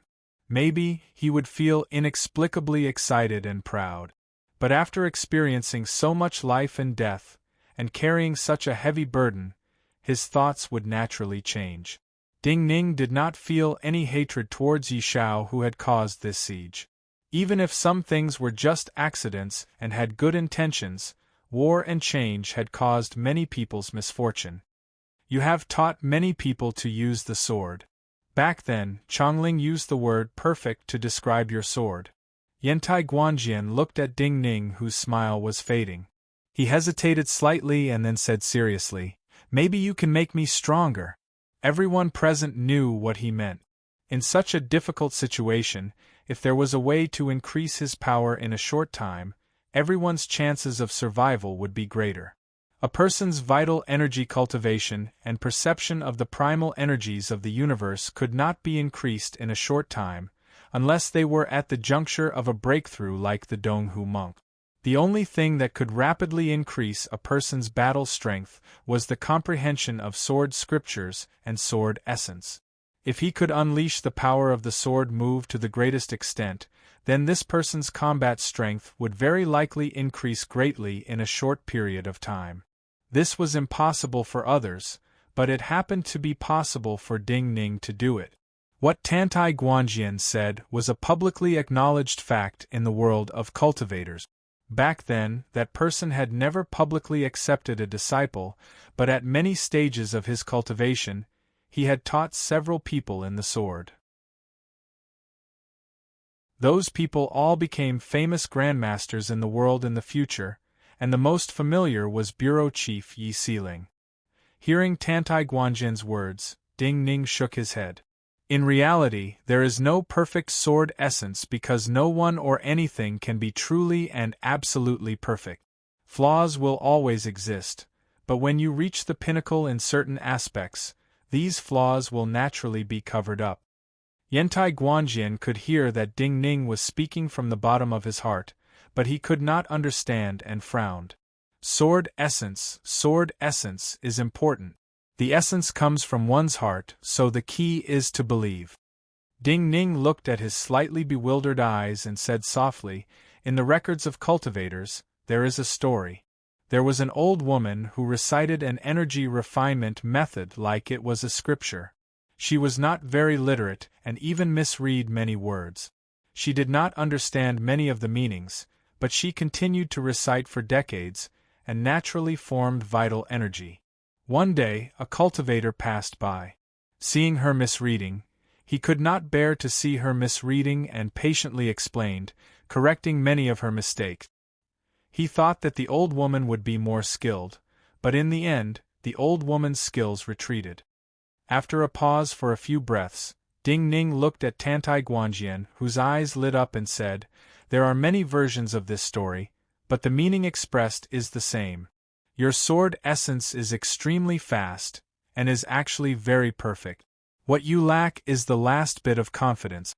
You do not need my guidance, you just need a person like me to give you affirmation, to make you believe in yourself more, and to dispel the last bit of doubt in your heart. This is the pinnacle. As long as you believe in the deepest part of your heart that this is the pinnacle, your sword will be faster." Ding Ning smiled faintly. He looked at Tantai Guanjian, whose eyes changed again, and said, "If this is guidance, is this guidance?" Tantai Guanjian's mind rippled violently. The air around him rippled, but in the next moment, his expression became absolutely calm. Then he stood and bowed seriously to Ding Ning, who was still sitting. He said softly, "This is the most useful guidance." The Donghu monk put his hands together and sighed. At this time, the sky was slightly white. The white was not because it was close to dawn, but the light created by some powerful energy disturbance. Other than the unconscious Fu Su, Ding Ning and the others all looked up. This meant that someone had arrived. Someone who could create such a scene and come at this time was naturally a Realm 7 Grandmaster. Was it strong reinforcements, or the start of a new battle? Ding Ning took a deep breath and waited calmly. Tantai Guanjian's eyes gradually grew calm, and was as humble as usual. But in the view of the Donghu monk, he had a completely different presence than before. The white light grew brighter. When it formed a white cloud that seemed to have absorbed much of the night light, a figure appeared in the cracks of the mountains above their heads. This was a middle-aged man dressed in blue robes. He did not have a sword on him, but his skin was like the moon, giving off a clear and bright light. This middle-aged man's features were very gentle. What was most eye-catching was that there was a silver light between his brows, like a silver vertical eye. This middle-aged man floated down. He examined Ding Ning and Zhang Sun Qianxue. His eyes grew more respectful, and he seemed to be more excited. He seemed to be about to bow before he landed. But at this time, Ding Ning's eyebrows rose slightly. There was a muffled sound from the ground in front of him, and then there was a string of sounds of branches snapping, like something connected was snapping. The ground suddenly rose up, like something enormous was trying to burrow out of the ground. The Donghu monk was slightly surprised. Tantai Guanjian's eyebrows rose slightly. Only now did he sense a cold presence that made him feel extremely displeased. The middle-aged man who had not landed had not expected such a change, and his expression froze slightly.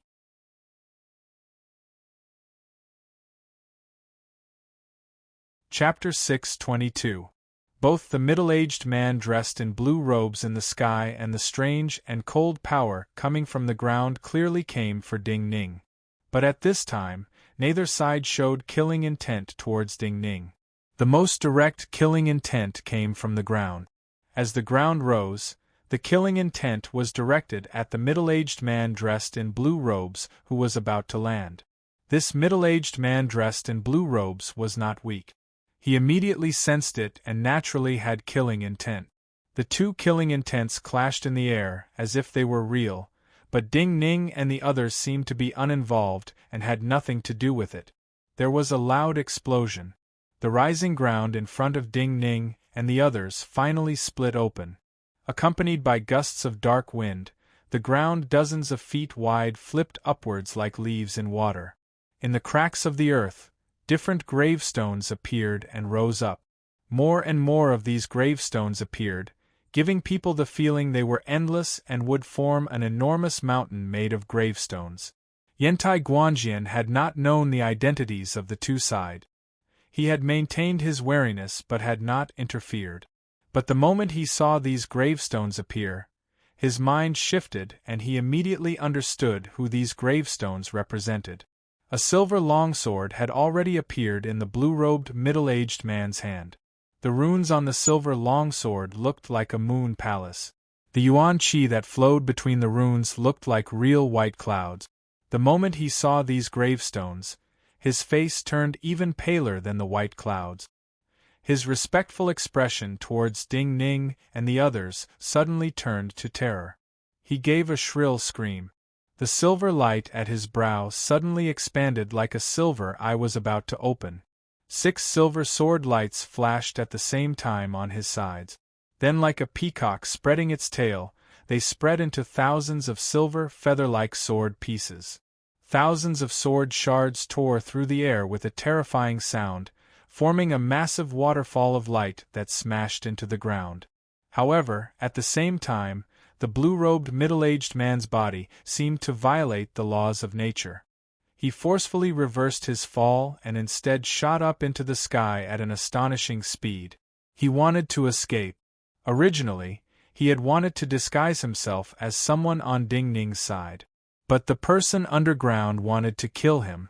Also, he could not refute the identity of the person underground and make Ding Ning and the others believe him. The ends of the gravestones were shrouded in black smoke and floated into the air. Above Ding Ning and the others were all floating gravestones. Then the thousands of silver sword pieces collided with these gravestones. Countless teeth-numbing crackling sounds rang out. These tombstones floated in the air, shaking incessantly. Countless balls of silver fire exploded on their surfaces, as if millions of stars were being extinguished. The middle-aged man dressed in blue robes twisted in the air and created countless shadows. He found that he could not retreat the way he had come and escape this mountain trap that could trap a realm 8. But what relieved him slightly was that the sword he had used with his life-bond energy to temporarily block the attack of the person below. Even if he was lost in the mountains, at least he would not be immediately killed by these people. Yet, he overlooked one point. The person underground could not do anything to him, but there was another existence here that was different from all the swordsmen in the world. Yantai Guanjian looked up. He reached out with his sword. It was just like a pure sword-drawing posture, as if nothing had been done, but the blue-robed middle-aged man in the sky was already screaming in shock. His chest and back felt cold. A bloody mist surged out of his chest and back at the same time. The sword light in Yantai Guanjian's hand disappeared. Because it was so fast, no one could see the color of his life-bond sword. "You killed him." Zhang Sun Qianxue looked at the middle-aged man dressed in blue robes, who was falling like a meteor, and said to Yantai Guanjian.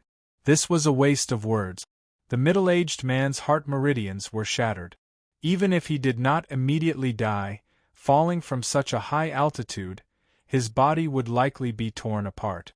But Yantai Guanjian understood her meaning.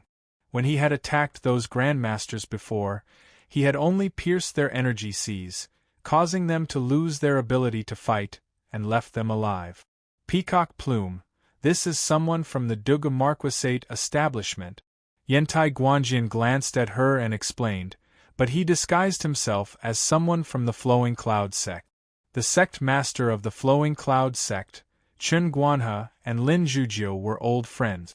He also died in the Battle of Chongling for the Bazin Kendo ground. Not killing was the strong's pity for the weak. Killing was because this person's conduct was too despicable. If this unknown blue-robed man had come to assassinate Ding Ning as an enemy, Yantai Guanjian might have spared his life. But he wanted to use the method of gaining trust to find a chance to kill Ding Ning. This was something he could not tolerate. Zhang Sun Qianxue nodded. Only the most important people of the Dugu Marquisate establishment qualify to cultivate the peacock plume. So the Dugu Marquisate establishment has chosen to become our enemy? Ding Ning did not respond. Most of these Marquisate establishments had made their choice 3 years before Yuanwu ascended the throne. After more than a decade, they would not change their past choices. This was foreseeable. But he could not help but think of Dugubai in the Min Mountain sword trials. He wondered what that young person would do if he learned of his true identity. The gravestones floating above his head silently disappeared, and threads of black energy retreated towards the ground. His gaze naturally followed the shrinking of the black gas, and landed on a young man who had just appeared and seemed to be formed by the shrinking of the black gas. This youth was not tall. Even more importantly, he did not have any vitality. One could not feel any flow of blood. He was like a cold corpse, but no corpse had a presence as strong as his. "You are Yen Ying's disciple." Ding Ning looked at this youth and said. The youth bowed his head slightly, seeming to be embarrassed.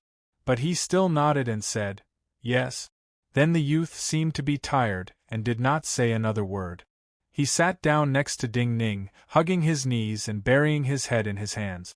Ding Ning and Zhang Sun Qianxue exchanged a look. Then he could not help but ask curiously, "You are not asking who I am?" The youth answered softly. "In any case, you are someone Yuan Wu wants to kill at all costs.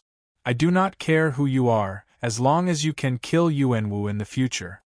Everyone could hear the emotions in the words of this thin and weak youth. He had a master he respected the most. But his master was dead. Killed by Yuan Wu at the Deer Mountain Conference. He wanted Yuan Wu to die. It was so simple.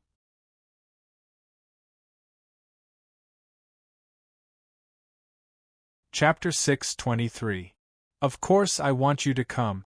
Ding Ning examined this strange youth and said, "Also, while I do not know how you know that person is our enemy, without you, maybe it would have taken some effort. But you have never seen me, how can you have confidence in me? You should know that this is a formation that allows entry but not exit. Do you have a way to defeat it?" "I do not have a way." This youth clearly did not know how to speak, and he had a unique local accent. He seemed to have difficulty even listening to Ding Ning's words, so he spoke slowly. "I have confidence in Yuan Wu, but I do not have confidence in myself." Ding Ning stilled. Even he couldn't understand the youth's two sentences. "What do you mean?" Zhang Sun Qianxue frowned and asked directly. "I have never seen someone stronger than my master, but Yuan Wu killed my master, so he is stronger than my master. Since he has come here in person, and will kill you at all costs, you are the most threatening person to him." The youth's head was still on his knees. At this time, his back appeared indescribably sorrowful. "Also, I know that I cannot surpass my master. In the future, I cannot kill Yuan Wu with my own power." Yantai Guanjian stilled. He felt that the first half of the youth's words were very reasonable. This meant that this youth was extremely smart. Also, he had been able to cross the mountains to come here. In terms of courage and mental state, ordinary people could not compare to him. So he could not help but frown and say, "How do you know that you cannot surpass your master in the future? You should be the youngest Realm 7 in the world. More accurately, you may be the youngest Realm 7 in the history of the cultivation world. Also, your sect is extraordinary, and your master is one of the strongest people in the world. Now that you are so young, there should not be many Realm 7s that are a match for you." Hearing such sincere comforting words, the black-robed youth buried his head deeper and said slowly, "You do not know, the reason I was able to reach Realm 7 so quickly is because, from a certain point of view, I am Master's lifebond item." Yantai Guanjian stilled. Zhang Sun Qianxue also didn't expect such a reply and couldn't help but be stunned. Ding Ning muttered to himself as he lowered his head in thought. He more or less figured out the reason for this. Some of the strongest sects in the Qi dynasty cultivated the ghostly path, which was completely different from the other dynasties in the world. Yan Ying had formed his own sect and cultivated in the Thousand Tombs Mountain. From the previous rumors and the black-robed youth's attack, the cultivators of the other dynasties all thought that the top grandmaster of the Qi dynasty, Yan Ying, had forged the Thousand Tombs Mountain, which had the densest Yin energy, into his lifebond item. After his death, the Thousand Tombs Mountain was naturally passed down to his disciple, the black-robed young man before him. This black-robed youth had moved this mountain into the imperial palace during the chaos of the Qi dynasty to fight the enemy. In the view of outsiders, It was like Yen Ing had passed his lifebond item with his astounding lifebond energy to his disciple. His disciple relied on some mysterious method of their sect to perfectly control Yen Ying's lifebond item. But the true reason was that Yen Ing had given large amounts of his lifebond energy to his disciple during his cultivation. In the many years of cultivation in the Thousand Tombs Mountain, Yen Ing had raised his disciple, and not the Thousand Tombs Mountain. I heard that the Qi Emperor sent your master's body back to the Thousand Tombs Mountain. Ding Ning looked up at the black-robed youth and said, "Our sect has a unique secret art. I used my master's power to reach Realm 7. The black-robed youth nodded, feeling very uncomfortable. But cultivation is a gradual process. It's like I've directly reached Realm 7. I haven't walked the path of the previous few realms, so how can I walk the path of the future Realm 8? If I cannot even reach Realm 8, no matter how long I walk on the path of Realm 7, I cannot defeat Yuanwu. I have no choice. I am not more talented than my master. If I do not choose like this, I fear that even if I slowly cultivate until Yuanwu dies of old age, I will not be able to catch up to him," the black-robed youth said slowly. "I can only rely on others to kill Yuanwu." Everyone fell silent. Ding Ning saw the shoulders of the black-robed youth tremble slightly. He knew that while there was no sound of crying, this black-robed youth was crying loudly. While this black-robed youth was a grandmaster revered by all the cultivators in the world, he was too young. In terms of age, he was just a child. The Thousand Tombs Mountain only had him and his disciple. After Yening died, this black-robed youth was alone. "If I can leave this formation alive, I can escape. I will help you kill Yuanwu. I can kill Yuanwu." Ding Ning was silent for several breaths before he said this. These words might sound like he was trying to trick a child to work for him, but hearing his words, the black-robed youth turned his head and wiped his tears on his knees. Such immature and childish movements made it impossible for people to associate him with the youngest grandmaster.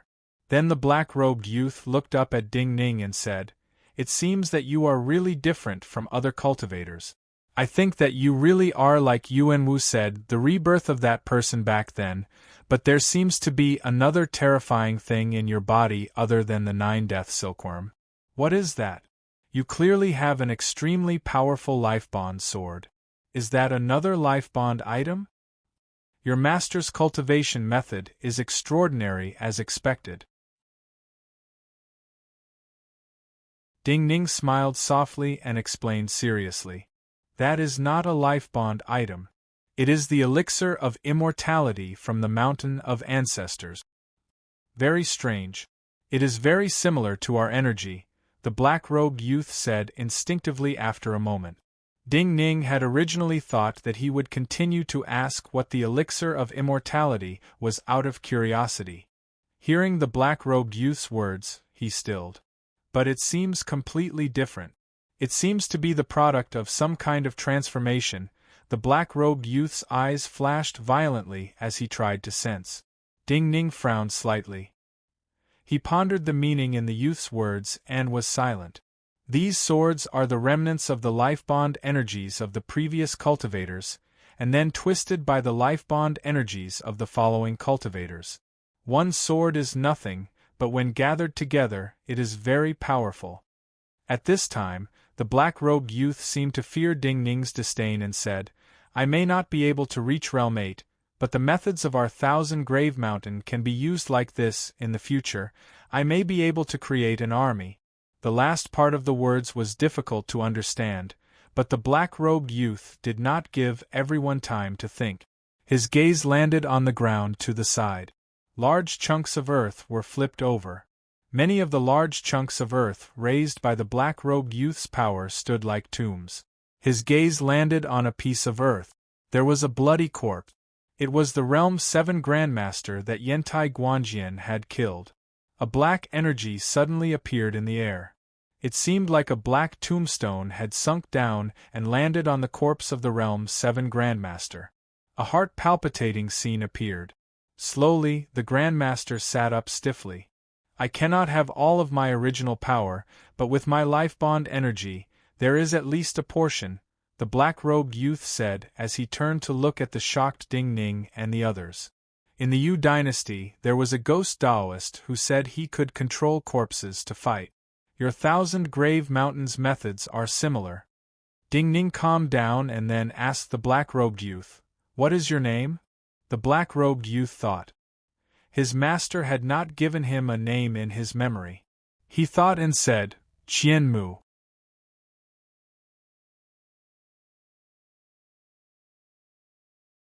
Chapter 6:24. In the scriptures of the Donghu monks, the Buddha subdued the great demon, and the demon king turned white bones into soldiers, and could not be killed. The Donghu monk had been sensing the dead grandmaster sitting stiffly on the ground. At this time, he sensed clearly, and could not help but look at Ding Ning and the black-robed youth.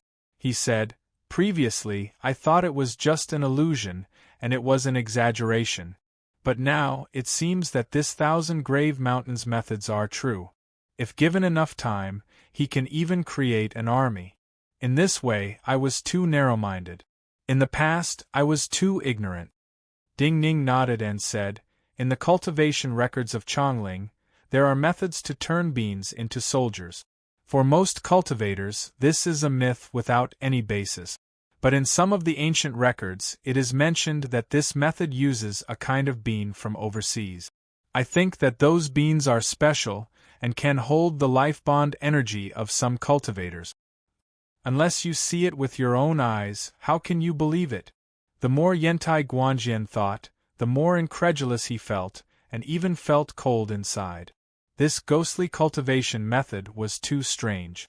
Back then, Yanning had shocked everyone at the Deer Mountain Conference. Then he had made his disciple a Realm 7 Grandmaster in one step, and perfectly held his life bond energy. This was a heaven-defying method.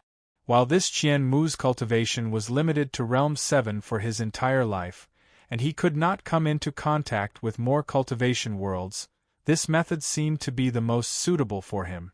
Because for other cultivators, life bond energy could not be wasted.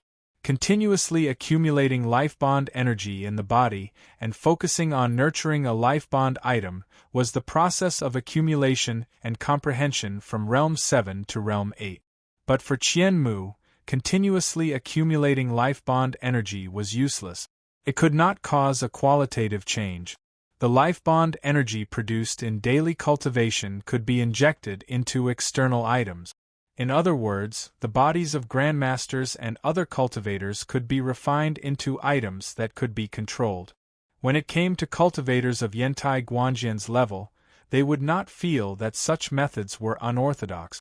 That zombie-like grandmaster was just a weapon in his eyes. But this method was too astounding.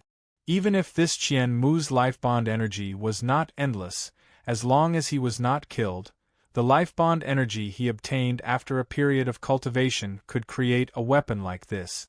Just like the Donghu monk said, slowly accumulating, he could really create an army. These things were called gods and ghosts in the world of cultivators. When facing an enemy, they could not be like real living beings. At most, they could only accept the direction of his killing intent. They were more wooden when facing an enemy. But even if they only had Realm 4 or 5 strength, they were extremely terrifying in numbers. What was even more frightening was that these spirits and ghosts did not feel fear or pain. They could probably still fight even if they were severely injured. If we can leave alive, I fear that with just the two of you helping him, he will be able to fight for the world with you and Wu. Yantai Guanjian looked at this black-robed youth, who called himself Qian Mu and looked like a boy next door, and could not help but say. Ding Ning smiled. But the emotions in his eyes were very complicated, because this assumption was built on the premise that they could leave alive. Even more importantly, his friends had always been very strong. In the era of the Bazin Kendo ground, in the view of anyone, just 2 or 3 people standing with him were enough to conquer the world. However, the enemy was also very powerful. The enemy also had many unexpected methods. Just like now, the shadows of the thousands of mountains outside him overlapped in his eyes, forming layers of haze. What he had experienced told him, the final victory was not determined by who had terrifying weapons, but who had more terrifying weapons. Zheng Xiu learned many things from us. There are some things we must learn from her. Never expose all of our moves to the enemy. Ding Ning turned to look at Yantai Guanjian and said, "If we can leave alive, it is best to not let Zheng Xiu and Yuan Wu know of such moves." Yantai Guanjian nodded. Before he nodded, a wave of cold energy came out of Qian Mu's body. That Grandmaster who had been sitting stiffly fell back, his body quickly festering into black water that seeped into the ground. No one had any objections. If an army like this had destructive power in the future, then before such an army could form, it was best not to let people like Yuan Wu and Zheng Xiu know. The thousands of dust mountains stubbornly stood. There were many mottled shadows in the seemingly still dust mountains. These mottled shadows cast down strange shadows that sometimes floated on their bodies. The sky gradually brightened and the night passed. The night was always connected to death and made people feel unsafe. But in reality, it only affected people's emotions. Waiting for the unknown made people feel the most helpless and impatient. When the first ray of sunlight fell from the sky, but even Ding Ning and the others in the dust mountains could not determine where this ray of sunlight came from, Fu Su woke up. In the morning sunlight, he saw Yantai Guanjian's cold and humble profile. Why is it like this? He felt inexplicable pain, not because of his physical wounds, but from the heart. He could not help but look at Yantai Guanjian and speak. Whatever you do, you have to follow your truest feelings. Yantai Guanjian understood his meaning and said seriously, "This is the first truth Master told me when I truly entered Min Mountain Sword Sect and received his inheritance." Then he looked up and added, "The existence of any sect is not in the form of a sect, but in the principles they persist in. So they can even risk the entire Qin dynasty and Min Mountain Sword Sect falling, and pay such a price?" Fu Su looked at Yantai Guanjian's face in the sunlight. His voice sounded inside, but he could not speak. No one says the sect has to work for the dynasty. All kinds of cultivators gather in the cultivation places, and they all have different pursuits. Yantai Guanjian knew what he was thinking and said slowly, "But you have been in such a position since childhood, so you have always been influenced by others. You think all of this is natural. Then what about you? You always listen to your parents, but have you ever considered your truest feelings?" Fu Su could not speak. He did not know how to answer this question. His heart did not know how to answer. "It is starting." At this time, Ding Ning's voice suddenly sounded. Yantai Guanjian suddenly looked up. Zhang Sun Qianxue and the Donghu monk, who had been recuperating all this time, opened their eyes and looked up. Qian Mu shrunk back naturally. His black robes rippled like a pool of stagnant water and covered his entire body. Because at this time, in the sky, there was the presence he feared the most. It was just morning, but in the span of a few breaths, the sky grew brighter. The rays of sunlight seemed to form into beams, many times brighter than the sun at noon. In a sky like this, even higher up, countless pale white lines of fire floated down. The pale white lines of fire and the bright sunlight quickly merged together and intersected in the air. "So this is how it is." Yantai Guanjian's expression grew grave. This was the combination of star fire and sun fire. Two kinds of primal energies of the universe of completely different natures were forcibly merged together by two powerful energies. Only Yuan Wu and Zheng Xiu in the world could do this. After the silence for half a night, when the killing intent rose again, no one had expected it to be Yuan Wu and Zheng Xiu working together.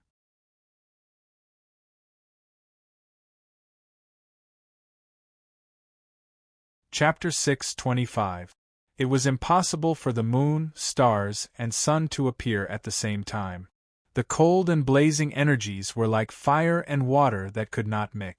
but at dawn they continuously gathered, merged, and evolved in the sky. This was definitely a grand scene that had never been recorded in the records of cultivators. It was filled with great danger.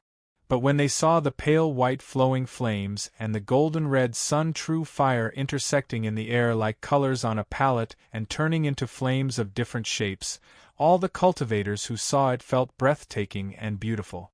Yuanwu has not returned to Chongling. Ding Ning narrowed his eyes and looked at the flames in the sky that were constantly changing shapes. He looked at the flames that seemed to be very heavy and should have fallen down long ago, twisting and spinning in the air, and tearing at the profound primal energies of the universe from all directions. He said in a slightly cold voice, "Jing Xiu has given a response?" When Ding Ning's voice sounded, there were many enormous roars and sonic booms in the distant forest. Even from a great distance, one could still sense countless heavy and massive bodies flying through the air, gliding through the air like the giant boats of god-kings. Those were soaring snakes, true serpents. Or, other than the soaring snakes they had sensed before, there were other beasts. At this time, Fu Su looked at the profound light in the sky. He could not understand the meaning of Ding Ning's words, but other than him, everyone present understood. Before Yuanwu ascended the throne, in the battle when Wang Jingmeng fought his way into Chongling, Zheng Xiu and Yuanwu had not worked together like this. So this was one of the two's greatest secrets. But now they had used such a move. This could only mean that Zheng Xiu and Yuanwu had reached an agreement on this matter. Kill Ding Ning at all costs, including sacrificing Fu Su. So the cold starfire and the blazing sunfire could merge perfectly. Those waiting on the plains, including the cultivators of Jiaodong Commandery, understood her intentions. So those soaring snakes and beasts would fly into the air now. Yuanwu and Zheng Xiu's killing plan at all costs had started. Tantai Guanjian bowed his head slightly. He could not help but turn to look at Fu Su. His gaze was unconsciously filled with sympathy and pity. In reality, other than a few people in the imperial palace, most cultivators like him in Chongling liked Fu Su. Because Fu Su did not have the presence of the Chongling imperial family and Jiaodong Commandery, he was really kind. Fu Su originally did not understand, but when he heard the distant yet clear sounds, and noticed Yantai Guanjian's gaze, he suddenly understood. His face grew paler and his lips trembled.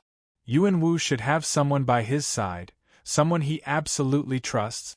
Ding Ning looked at Zhangsun Qianshu and Qian Mu, who wanted to kill Yuanwu the most. He said slowly, "Yuanwu is a very cautious person.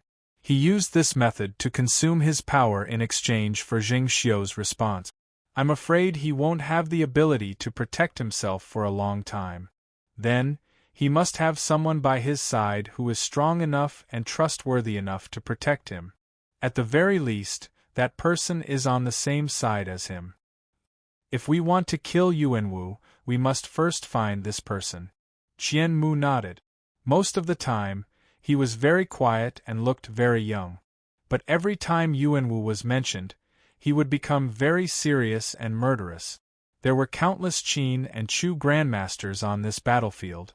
Also, when Yuanwu and the 9-Death Silkworm appeared in this world at the same time, they would attract many powerful grandmasters from other dynasties.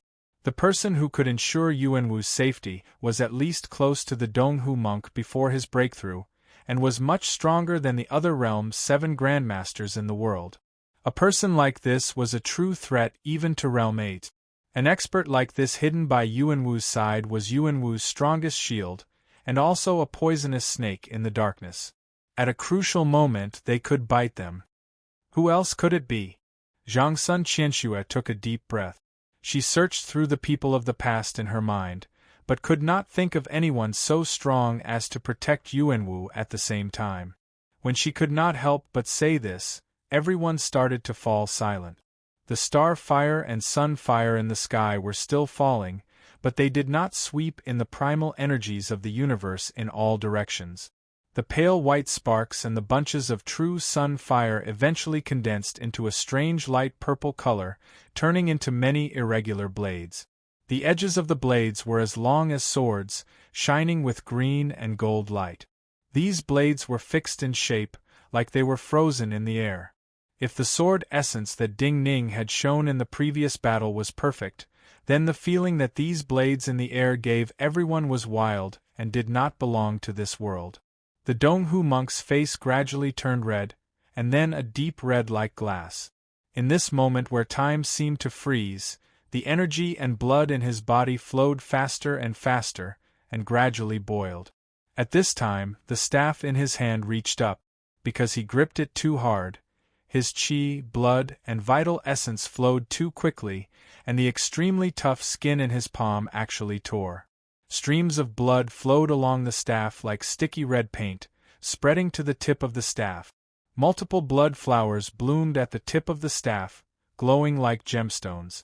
The power that came out of each petal turned into an invisible and transparent canopy that overlapped over their heads. In the sky that was 100 times brighter than usual at noon, thousands of sword lights suddenly lit up. Those light purple swords, whose edges flashed with green and golden light, turned into rapidly flowing sword lights that filled the air and rained down on them like a torrential downpour. The wild and domineering sword lights formed a river, pressing and cutting every tiny bit of primal energies of the universe here, and squeezing out thousands of tiny bolts of lightning in this space.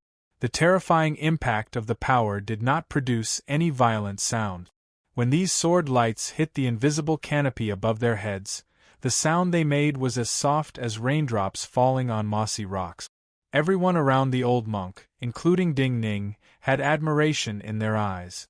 This dust mountain blocked the connection between the old monk and Realm 8 energy, but most of the power contained in the combined sword lights of Jing Xiu and Yuanwu was neutralized by him with a soft power. Like the softness of the moss and the gaps between the moss, they softly destroyed the power falling from the sky. This was an indescribable move. But everyone knew this was not enough. In the transparent sky, there did not seem to be any changes, but the blood flowers at the tip of the staff in the old monk's hand were covered in cracks.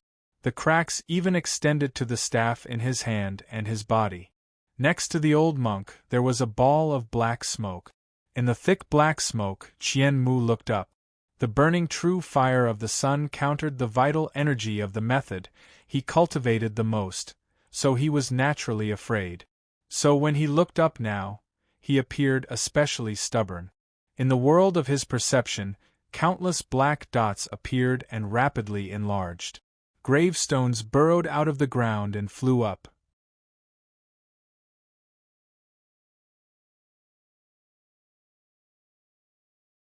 Chapter 6:26.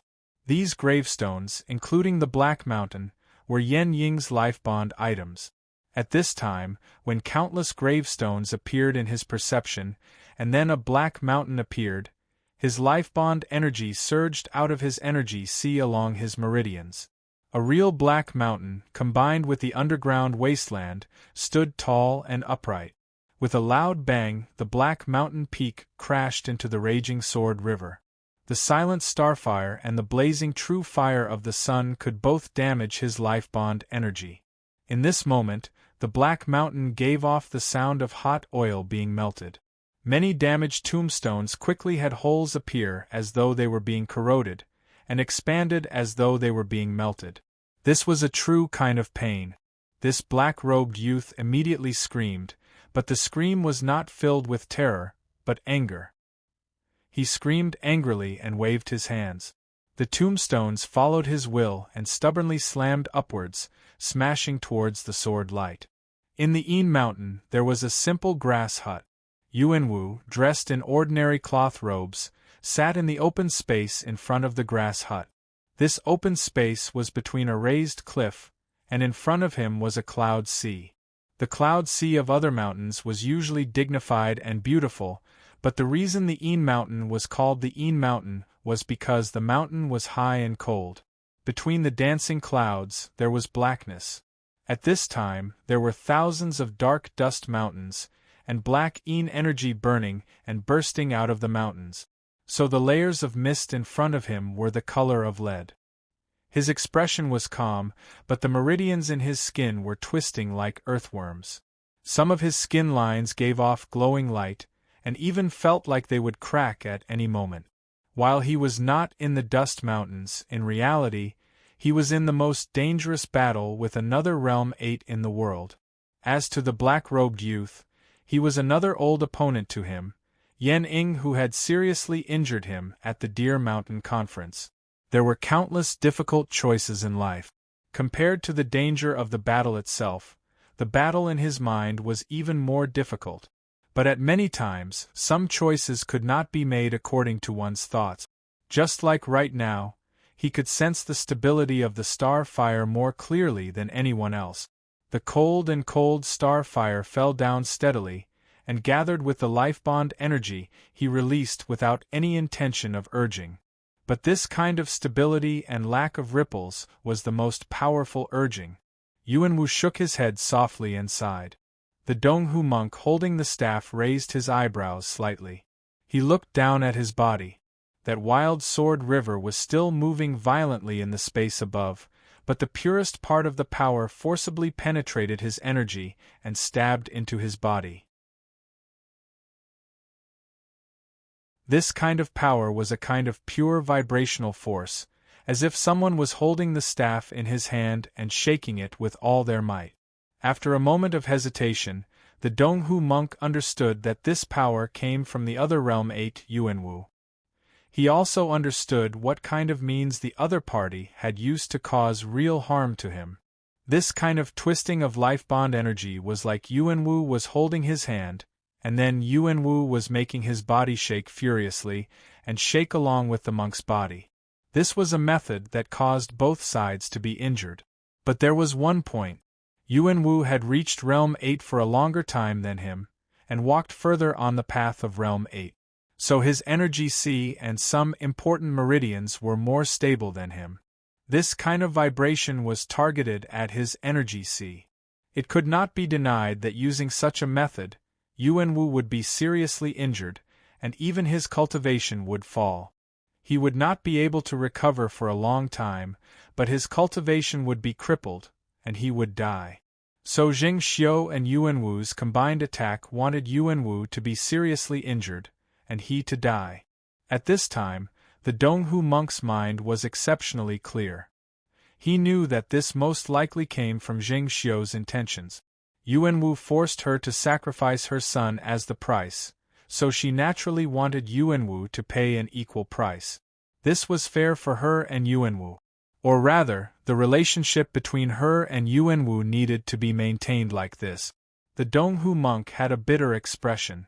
He was the target of this combined attack.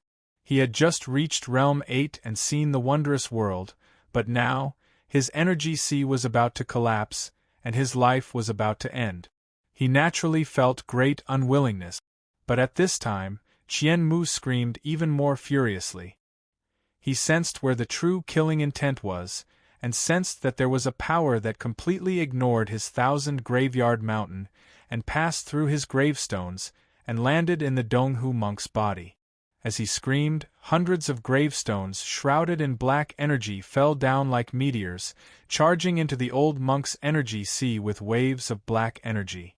These gravestones appeared enormous in the air, but when they hit the old monk's energy sea, they were the size of small seals. The old monk's red face immediately turned black. In his perception, his energy sea, which had chaotic power passing through, was suddenly filled with black stones. These black stones caused the vitality of his organs to show signs of decline, but in this moment, the collision and friction of these black stones alleviated the destructive power to his energy sea. With a pop, he vomited a mouthful of black blood. The old monk seemed to age many years in an instant, and his organs gave off a presence of true aging. But as the waves of black energy charged out of his energy sea, his energy sea was saved in the end. He survived in the end. Above the empty space where Yuanwu was, a heavy rain suddenly fell. Several wrinkles appeared at the corners of Yuanwu's eyes, but these wrinkles went deep into his flesh and seeped blood. His skin also exuded a lot of resplendent crystal light, like stardust. When the rain began to fall, a cultivator holding a yellow paper umbrella walked behind him, blocking the rain for him. In Chongling, deep in the terrifyingly silent imperial palace, Zheng Xiu stood with her hands at her side. The scattered sparks fell from the space in front of her like countless sparkling and translucent gems, passing through her mysterious and indescribable patio where countless rays of light were refracted. Her hands trembled, and blood dripped from her fingertips. There were countless fine cracks on the skin of her white hands and arms. "You are the true lonely one. Because I will feel heartache, but from the moment you started to fight for the world, you have never felt heartache for anyone." She slowly raised her head and said these two sentences in her heart. She could not see all the scenes of the battle, but she could sense where Yuanwu's power went in the end. She was certain that even if the Donghu monk did not die, his cultivation was almost crippled.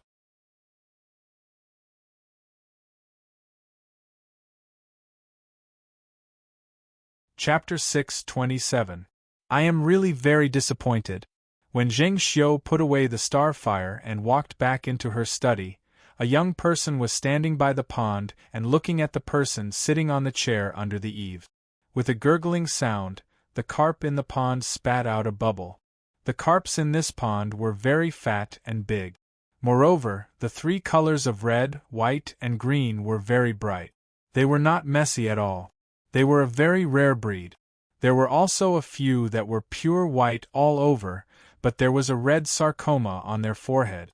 The value of these carps was even greater than the simple courtyard itself, and it was not something that could be obtained with money alone.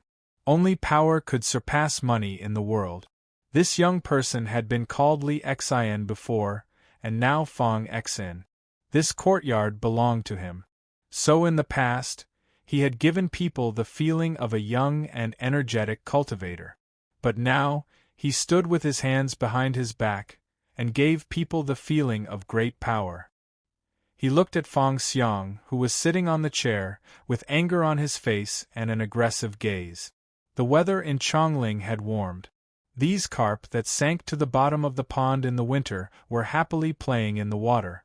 But Fong Xiang on the bamboo chair was still cold and covered in a thick blanket. "What are you disappointed about?" Hearing Fong Xian's question, Fong Xiang's expression did not change much. He was still the same as usual, as if nothing had happened, and spoke with a trace of laziness. "Why pretend?" Fong Xian laughed coldly and took out a letter from his sleeve. His voice was slightly chilly as he said, "Since you have already accepted the arrangements, and I have already called you father, why did you still secretly write a secret letter to your distant relative about the matters of the Marquis estate?" Fong Xiang listened to these words and looked at this domineering young person, but did not speak. "Is it not good for you to enjoy the rest of your life here?" Fong Xian looked at Fong Xiang, who was silent and thought that the other was afraid. He looked at the letter in his hand and said, "Is there anything you are dissatisfied with? What delicacies do you want? Even if it's a beautiful maid, what can't satisfy you?" Fong Xiang looked at him and remained silent. "There's no way I wouldn't know about your little tricks. So please, do not do this." Fong Xian exerted a little force and shattered the letter in his hand. The fragments drifted with the wind and fell into the pond beside him. Although the koi fish were beautiful, they were very foolish. They all thought that it was food and instantly swallowed all the scrap.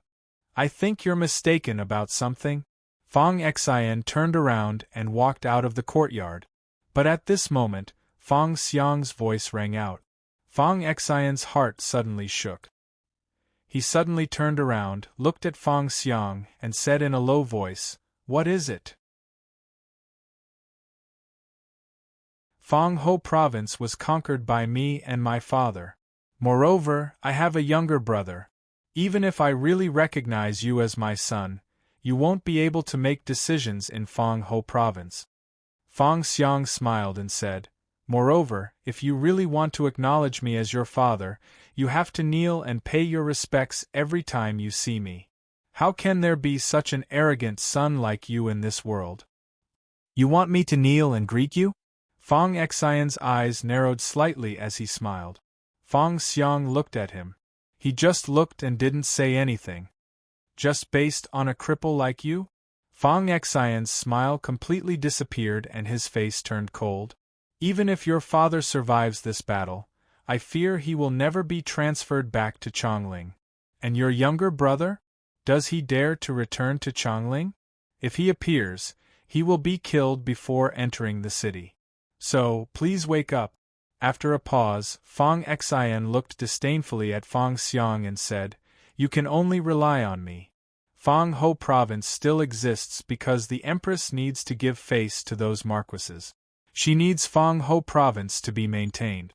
If you attempt to do something that makes everyone unhappy, maybe your luxurious life will disappear at any time. The food given to you may be of lower quality than the servants. He was a member of the Li family, one of Prime Minister Li's confidants. Right now, he was in charge of Fong Ho province.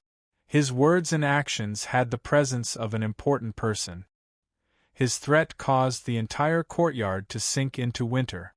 So, there is something you still do not understand. Hearing his threat, Fong Xiang laughed like he was looking at a pitiful worm.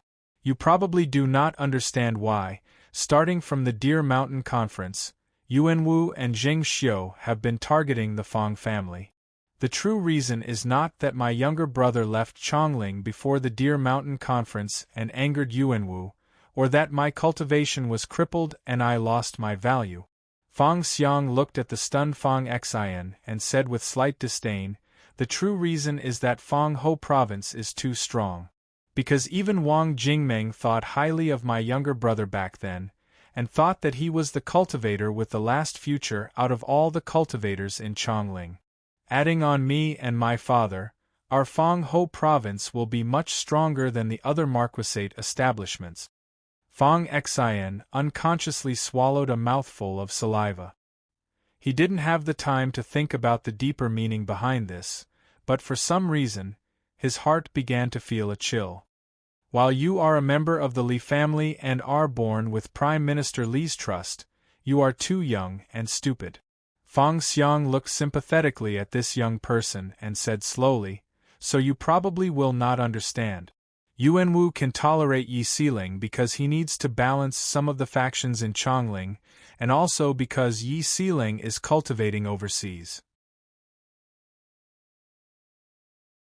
In reality, his cultivation is not rising quickly. Also, he has suffered serious hidden injuries while helping him search for spirit medicines and kill some sea beasts. Yuan Wu and Zheng Xiu are different in most areas, but they are similar in one thing. They are jealous of talent, jealous of cultivators who can truly pose a threat to them, and even surpass them. The more Fong Xian heard, the more shocked he was. He forced himself to be calm and said, After saying so much, what does it have to do with now? Yuan Wu had my brother go to Deer Mountain to die before his breakthrough, and had me cripple my cultivation at Deer Mountain. Our Fong Ho province has endured all of this, Fong Xiang said emotionally. Even if you have to use some of the power of our marquisate establishment, even if you have to act like a tyrant in front of me, even if my brother has to hide overseas, I can endure all of this. But to have my father go to the border and die, this is too much. I sent that letter to that distant relative of mine because my brother had been there a few times when he was young, and it was very likely that he would revisit that place. After all, even I do not know where my brother went to cultivate. If I send the letter there, maybe he will know some information. After a pause, Fong Xiang looked at the pale-faced Fong Xian and said, Actually, there is a simpler way to let him know some information about Fong Ho province. But in the past, I felt that the sacrifice was too great or unnecessary. Fong Xian could not understand the meaning in Fong Xiang's words. He just felt his body turn cold and started to feel terror. Some people can endure because I am still alive. This Fang Ho province seems to be the same as before. But if I die, many people will not be able to endure. Also, no one will be able to hide something like my death. My brother will know the news. What did you say? Fang Xian cried out in shock. Fang Xiang smiled, a smile filled with disdain. You? Fang Xian unconsciously took a step back. You probably want to ask me why I feel there is a need now. Very simple, you even intercepted the letter I sent. Also, you probably have not had the time to know what happened on the battlefield at Yin Mountain. Fang Xiang took a deep breath and glanced at the merry koi in the pond. He inexplicably felt his mood lighten. The only pity is that if you had only been a little more respectful to me on the surface, even if it was just on the surface, I might have spared your life. But you have always thought of me as a cripple. You do not know that I can kill you at any time. That's because your cultivation is too weak. When his voice rose, all the hair on Fang Xian's body stood on end. With a shrill shout, his body flew out madly. But at this time, hundreds of waves of energy shot out of Fang Xiang's body. These forces were extremely heterogeneous, but they were condensed and powerful, like pieces of shattered sword blades. These waves of energy came from the Deer Mountain Conference. They were the powers that had stabbed into his body when he had fought against the top experts. These powers were like daggers nailed into his body, causing his cultivation to be crippled and unable to be removed, because when he removed them, it was like hundreds of daggers were being pulled out at the same time. His body would suddenly have hundreds of wounds that could not be healed. Fang Xian's body was swept by these waves of energy. With a harsh shout, his body suddenly collapsed into countless pieces that flashed with a disgusting white and bloody light in the sunlight. In the blinding sunlight, Fang Xiang was dizzy, but he was very satisfied. He smiled and closed his eyes.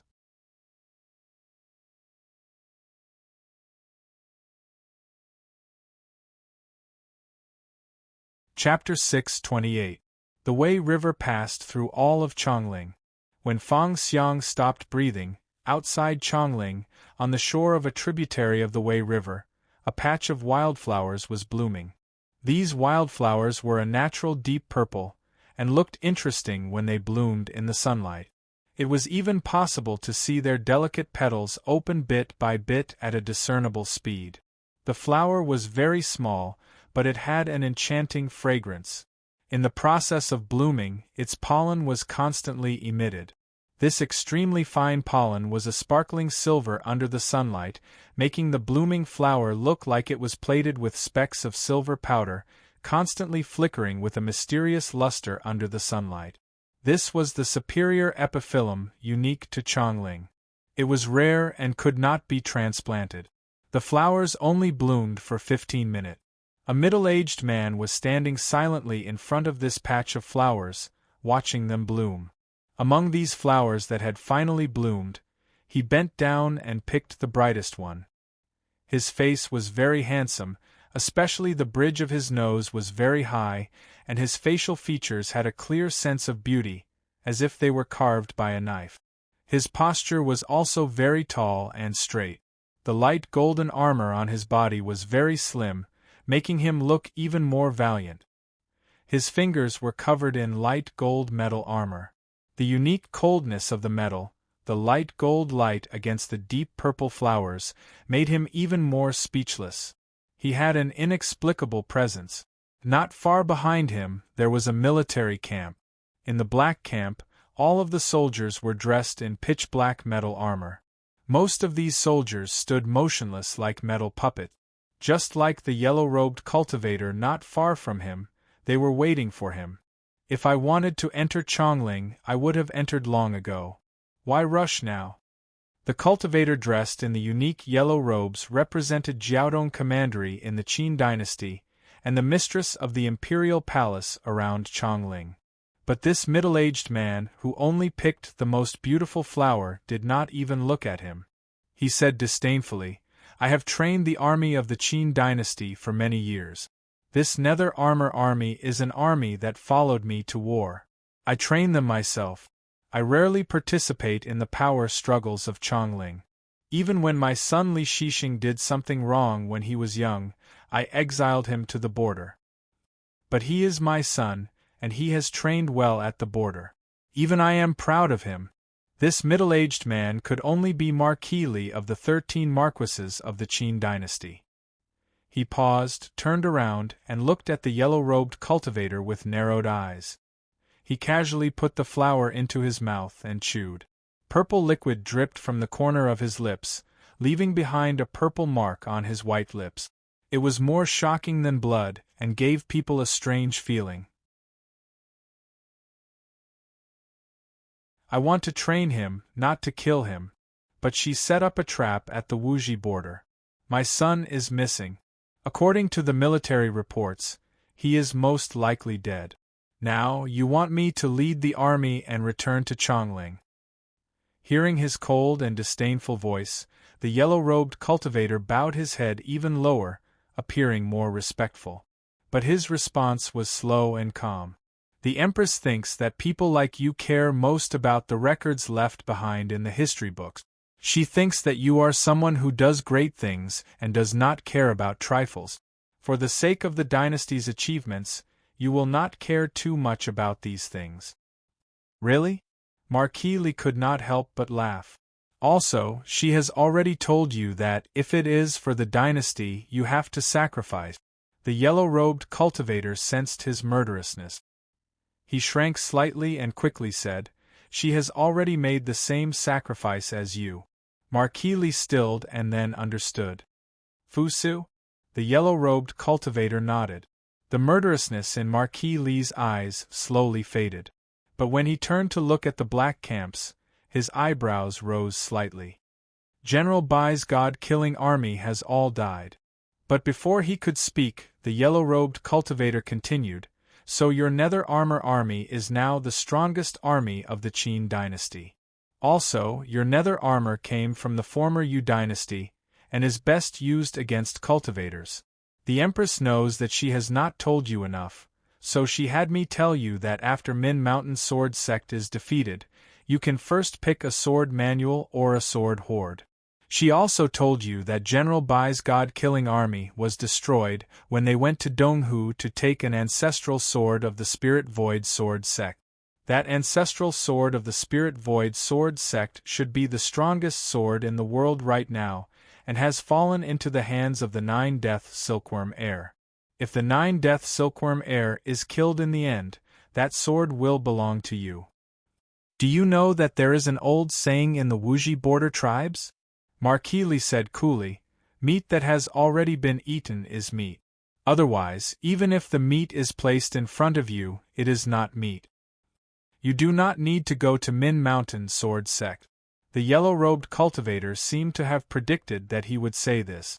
Or rather, the mistress of Chongling in the imperial palace knew that Marquis Li would say this. He just stated faithfully, "You only need to send troops to surround half of Min Mountain, and not let the people of Min Mountain Sword Sect leave. Someone else will go to Min Mountain Sword Sect." Marquis Li's gaze flashed.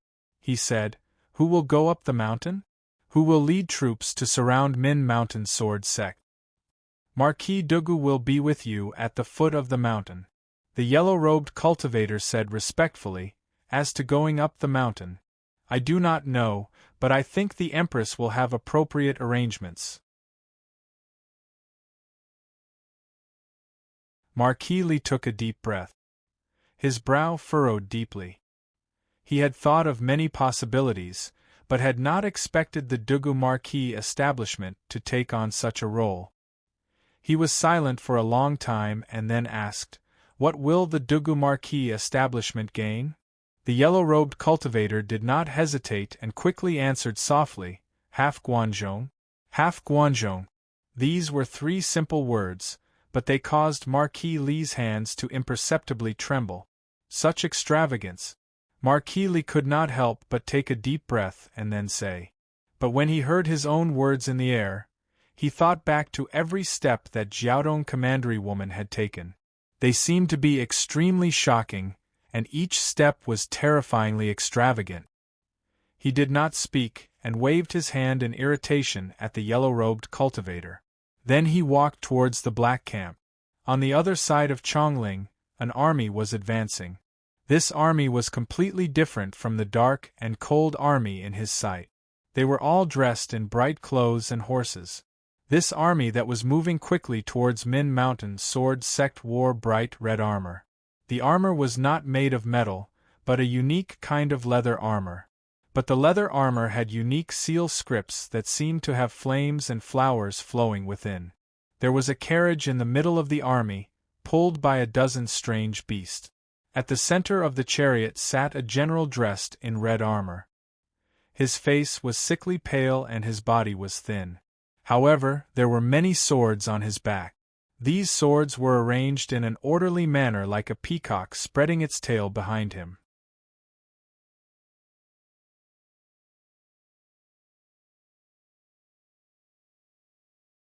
Chapter 629. In the noon sun, in an alley of Chongling, a door slowly opened outwards. This door was very large and thick, giving people the feeling of a mountain. It was more than twice the size of the doors of half of the residences.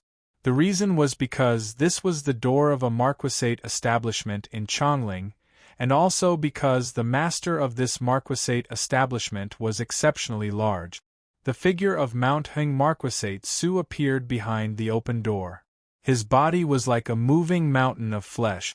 When he moved, each piece of flesh seemed to vibrate. But no one would find it laughable.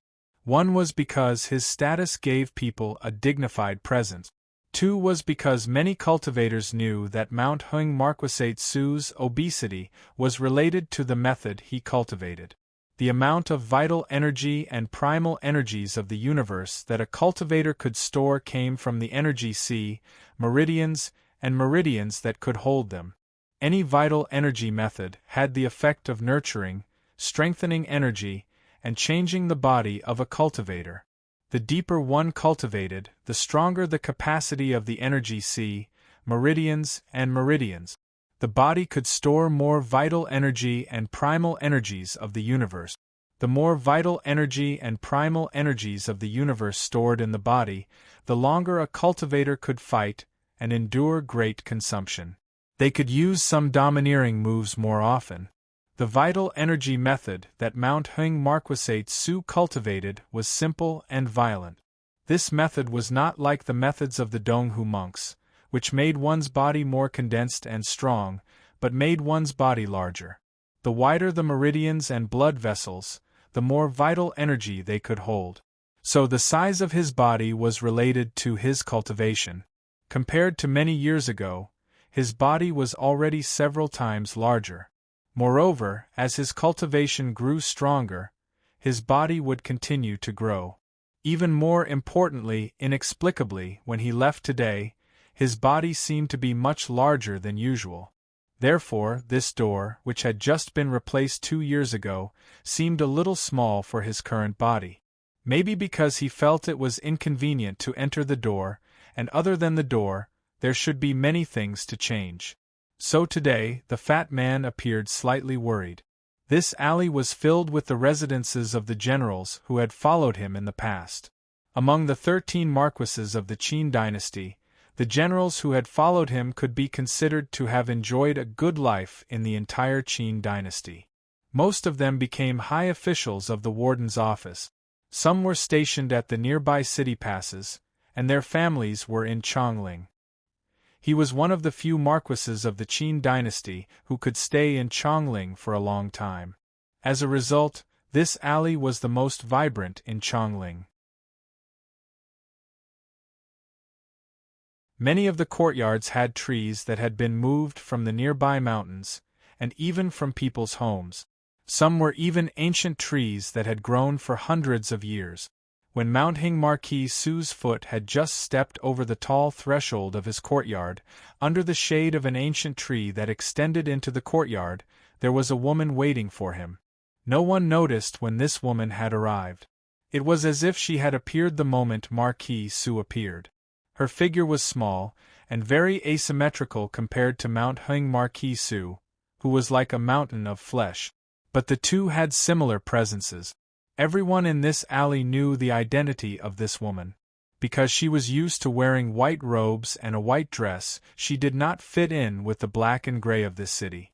She was Yi Sealing, the bureau chief of the astrology bureau.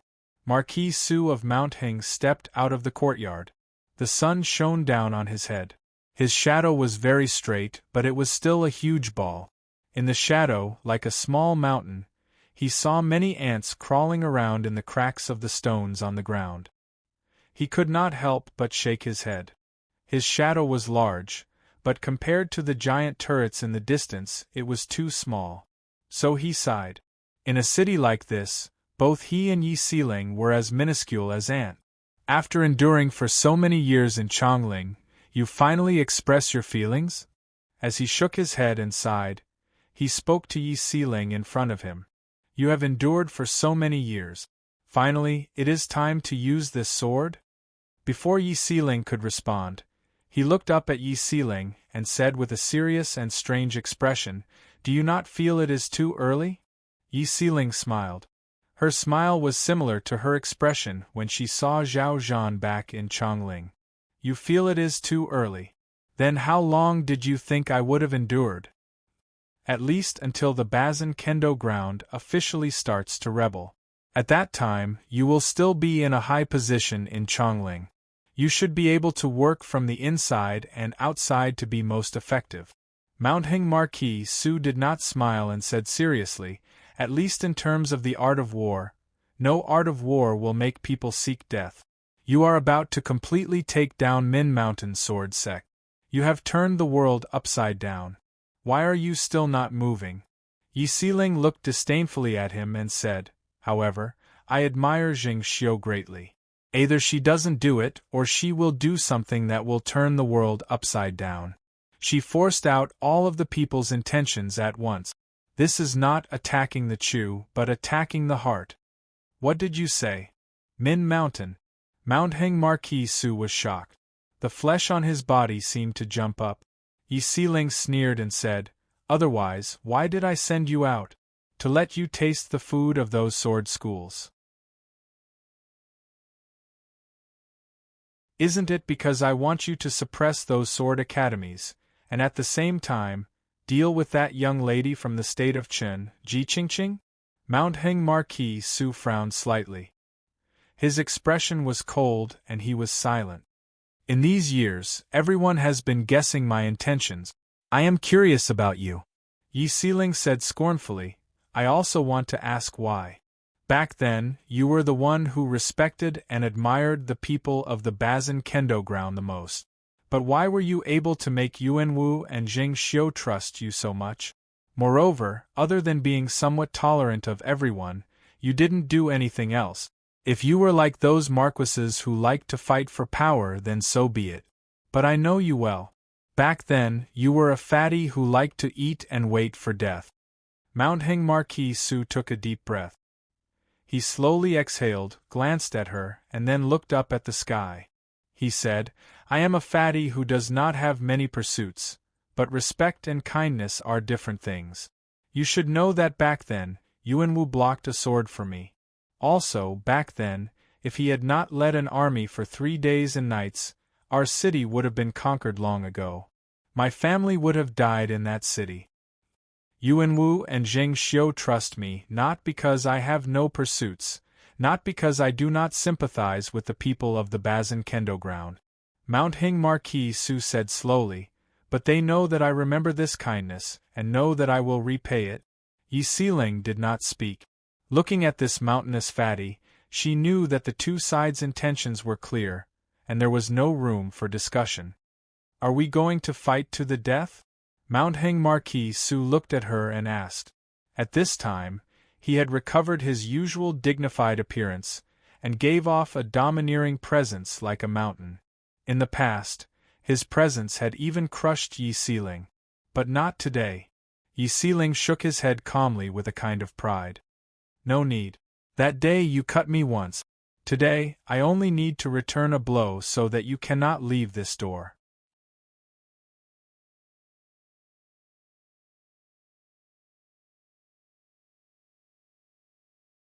Chapter 630. Mount Heng Marquis Su frowned. He looked down at Yi Sealing and said, "Today, I will not show mercy." Yi Sealing smiled charmingly. "I do not need you to show mercy." Mount Heng Marquis Su looked at her expression and a strange light flashed through his eyes. He said, "If so, please." Yi Sealing looked up slightly. Above Mount Heng Marquis Su was the sky. At this time, the sun was bright and there were no clouds for thousands of miles. But as she looked, countless crystalline raindrops suddenly appeared in the sky. These sparkling raindrops did not seem to belong to the human world at all. They did not seem to be wet at all. When they fell from the sky, they seemed to violate the laws of nature. Not only did they fall at an unimaginably fast speed, but they were also continuous. It was as if someone was holding the two ends of these raindrops and pulling them to the ground. In an instant, the millions of sparkling raindrops had turned into millions of thin lines. The threads were like thin needles. The thinner they were, the more penetrative they were. Also, these thin threads did not stop. The energy drawn from all directions was still gathering towards the tip of the thin needles. There was an explosion. Along with a deep roar, the air around Marquis Su exploded. With his body as the center, the stone slabs on the ground and the courtyard walls within a radius of several hundred feet were all shattered into powder. His hair danced wildly, and his body swelled more than twice its original size like a demon. Several sword lights as thick as buckets flew around him like dragons in the exploding air and dust. Thousands of lines of rain stabbed into the energy that was expanding and exploding around him. The tips of the lines of rain exploded, but in a moment that only he and Yi Sealing could sense, these thin lines seemed to be pulled by his sword lights and wrapped around his sword lights. In an instant, thunderous booms rang out from his sword lights. The lines of rain broke apart and scattered outwards. These lines of rain were formed from a single crystalline raindrop. They were difficult to see with the naked eye. At that moment they were broken, and the threads became even smaller. However, when they flew out, these broken threads of rain turned into large, crystalline splashes. In this alley, there seemed to be countless people using buckets to splash water into the world. Enormous balls of water fell from the sky, washing away the dust in the air, and breaking through the black tiles of the roof. The shattered black tiles flew out of the roofs, and when they landed on the ground, there was a layer of water on the ground. The shattered black tiles stirred up waves in this layer of stagnant water. The black was the pistol, and thousands of splashes bloomed in this alley. Yi Sealing, dressed in white robes and white dress, had turned and walked out of the alley. Her shoes were not wet. Just like that day in Chongling's rainstorm, she had walked out of the great waves of the Wei River and floated on the water. Marquis Su of Mount Hengshan stood motionless. His body was still surrounded by a terrifying aura. His body was still like a fiend god, more than twice its usual size. "Marquis?" The door behind him had completely collapsed. Multiple cultivators appeared behind him and shouted at the same time as they looked at Yi Sealing's back. In their view, just now, Marquis Su had defeated Yi Sealing's sword essence. Yi Sealing had openly rebelled. Were they really going to let her go after just one exchange? But what caused their breathing to stop at the same time was that when they shouted, Hengshan Marquis Su spat out a mouthful of blood. His mountainous body suddenly shrunk like air was leaking out of a hole. Mount Heng Marquis Su's body returned to normal size, but his face was waxen yellow. The water in front of him was filled with dots of blood. He looked at Yi Sealing's back as she floated away. His mind and eyes were filled with great shock. Cloud Water Palace. He suddenly understood something. Since the night before, there had been unusual sparks falling from the sky. A Grandmaster had used his life bond energy to send a military report back to Chongling. Chongling appeared to be quiet, but even the common people on the streets knew that something unusual was happening. When the great change occurred, some people in Chongling had been the focus of attention. Among these people, Yi Sealing was definitely the first. So many people did not know of Mounthang Marquis Su's actions and what he was going to do after leaving the establishment. But many people knew of Yi Sealing's movements. When Yi Sealing stopped Mounthang Marquis Su and attacked him, in the eyes of many people, Yi Sealing had become Chongling's enemy, or rather, a dead man. Chongling's streets were connected in all directions, but at many points there were tall turrets. These turrets monitored all movements in Chongling. When the water outside the Su Marquisate establishment flowed and Yi Sealing turned to leave, on a turret closest to the Su Marquisate establishment, the vest of a general was soaked in cold sweat. This experienced general's hands started to tremble. But just as Marquis Su said, sympathy and respect were one thing, and one's position was another. This general naturally did not want to abandon Chongling and become the enemy of the Qin dynasty. So after a moment of hesitation, he attacked. He was the owner of this turret. He knew better than anyone the true reason these turrets had been set up back then. These turrets had been the product of an astounding idea. When the energies of some powerful otherworldly items were gathered through seal crystals, the light produced could cause some of the primal energies of the universe to distort unnaturally. Then these light rays could be projected to any corner of Chongling like moonlight. This was the falling dark moon. Everyone who walked in Chongling had a sword hanging above their head that could appear at any time. This kind of seal weapon had once been made by the craftsmen of the Bazin Kendo ground. It had been put aside after the Great Change before Yuanwu's ascension. But after the Deer Mountain Conference, all the cultivators in the world knew that this kind of seal weapon had been successfully made. In the depths of every corner tower, the most crucial talisman crystals had been embedded in the incomparably stable formations. If this general gave the order, the seal crystals would release dark and vicious energy that would fill the entire formation. Then a crescent moon sword light would rise from the turret and head towards Yi Sealing. The power of this falling dark moon would not reach Realm 7, but would not be lower than Realm 6. What Realm 7 cultivators feared about it was that it would come continuously. The cultivator being attacked would be tired and unable to hide. The formations of all the turrets were connected. The Yin energy produced by the seal crystals would continuously flood into the formations of the turrets closest to the cultivator. In any corner of Chongling, the falling dark moon would endlessly attack until the cultivator's vital energy was used up, or they were killed. A finger-shaped gray crystal appeared in the general's hand. The moment the vital essence in his body poured into the gray crystal, he slapped the gray crystal into the center of a metal plate in front of him.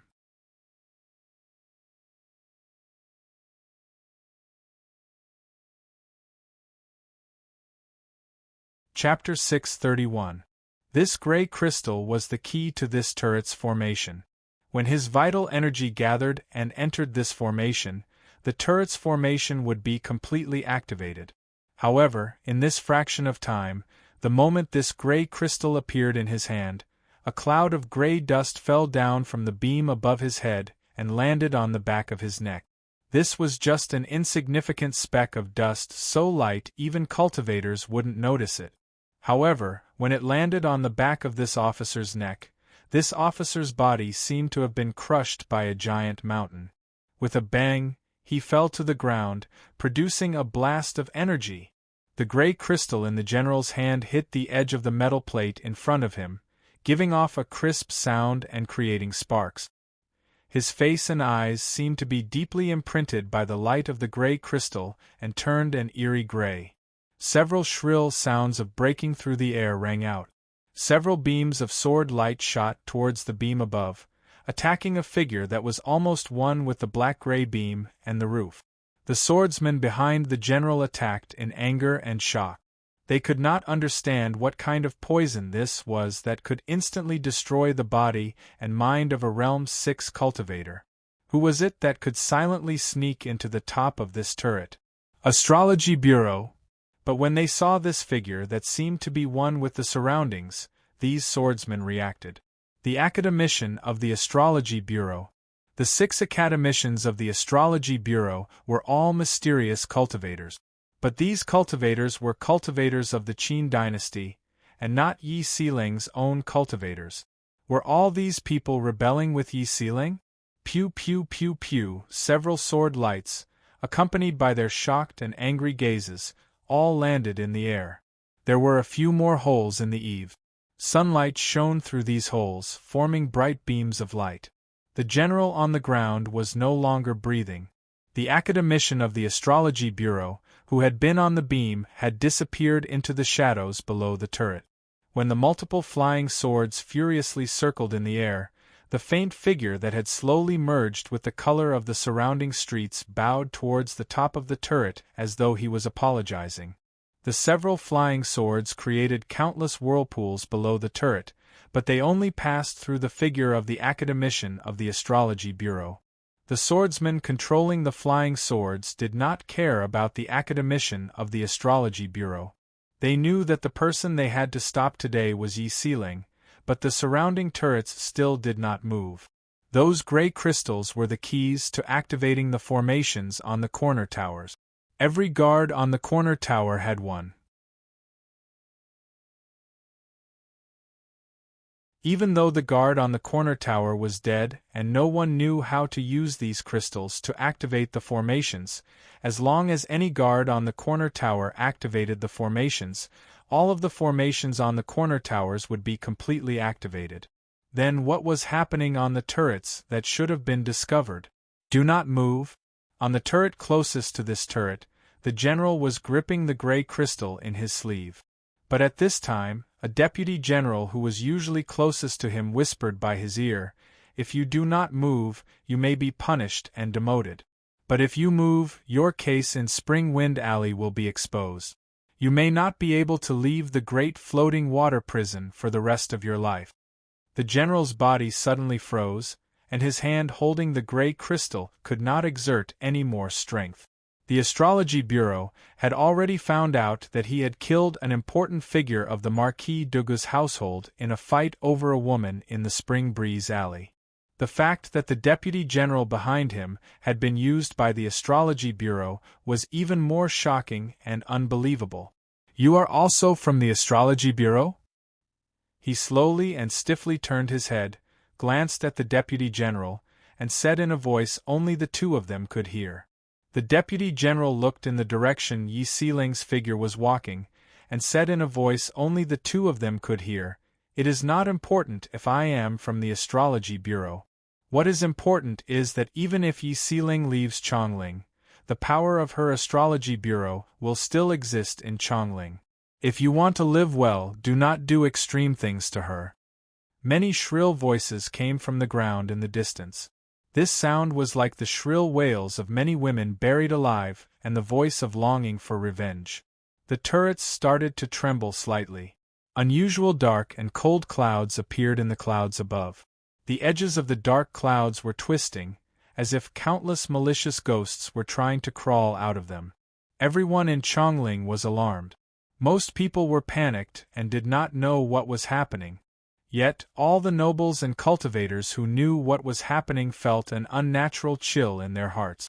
The formations of all the turrets had been activated, but even the turrets closest to where Yi Xiling and Marquis Su were fighting did not react first. These turrets had intricate arrangements and defenses that outside cultivators could not imagine. To be able to silently take care of 5 or 6 turrets meant that the female bureau chief of the Astrology Bureau was not as dispirited as the outside world thought. Her hidden power had reached a terrifying level. This was the reason she had to stay in Chongling for so many years. What was most shocking was her cultivation and power. The method that Marquis Su cultivated allowed him to release terrifying amounts of vital energy and primal energies of the universe in an instant. If both sides only used one move in a situation like this, then the power of his move would be terrifying. Yet the result of his fight with Yi Xiling was that he was seriously injured. Yi Xiling floated away as though nothing had happened. Then in Chongling, How many people could stop her alone? Yi Xiling floated through the streets. She didn't seem to be walking very quickly, but there was water vapor continuously forming in the streets and alleys, continuously turning into mist, slowly becoming a thick white mist. She heard the strange sounds from the turrets, and knew that the falling dark moon formation had been activated. Yet she was not in a hurry. That was because she had already bought enough time. This time was enough for her presence to disappear from the senses of the guards and the surrounding cultivators. At this time, she suddenly looked up and sensed starlight flashing in the sky. She narrowed her eyes slightly, but then a disdainful expression appeared at the corners of her mouth. In the Chongling Imperial Palace, Zheng Xiu was afraid. She had no misgivings and did not need to hide anything. So at this time, when Zheng Xiu could still sense a threat of her presence, Zheng Xiu did not dare to attack her. She proudly walked through the street. The white mist gradually covered her body. The surrounding streets were silent as though this was an empty city.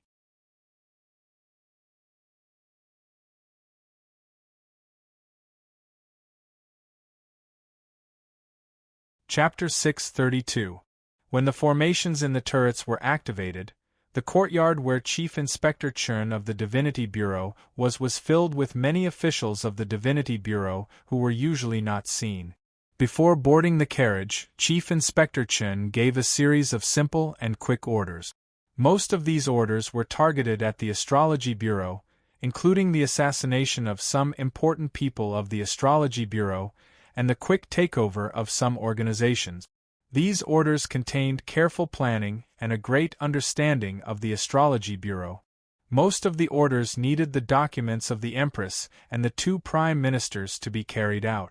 Yet, none of the Divinity Bureau officials standing in the yard felt this was unusual. Ever since Yuanwu ascended the throne more than a decade ago, the greatest meaning of the Divinity Bureau's existence was to one day swallow up the Astrology Bureau. Among the Divinity Bureau officials in the courtyard, there were many old people like Mo Qinggong. Old people only corresponded to their years as officials of the Divinity Bureau, and did not mean they were truly old. They saw the excited eyes of the newcomers of the Divinity Bureau around them. This kind of timing was a good chance for these young officials, but for these old people, this kind of excitement was morbid. The war on the Qin and Chu border was in full swing. It was unknown who would win. The Astrology Bureau was a great pillar for Chongling. Now, these young officials did not worry about the war at the border, but were thinking about the benefits this battle would bring them in the future. Yet even an old person like Mo Qinggong did not find anything unusual about Chief Inspector Chen. Yi Xiling was still in Chongling. For Chief Inspector Chen, his everything was in Chongling. But he himself boarded the carriage, and started to travel according to the Imperial Palace's orders to Min Mountain Sword Sect. The reason he obediently accepted this arrangement was because he knew that in this storm in Chongling, only by doing his best to protect Bailey Sushue could he protect Yi Xiling. For the mistress of the Imperial Palace, Bailey Sushue was more important than Yi Xiling. As long as Bailey Sushue was alive, many people could not leave, and could not be used against Yi Xiling. I hope you can live. When the carriage started to speed up, Chief Inspector Chen closed his eyes and slowly said in his heart, I hope I can live too. Living was the lowest demand for the ordinary people of Chongling. They pursued a better life, but for many people who had reached the top, living became their final pursuit. As long as they could live and the people they cared about could live, they didn't care about the so-called pleasure. Even if they ate the simplest food and wore the roughest clothes, they could still be at ease.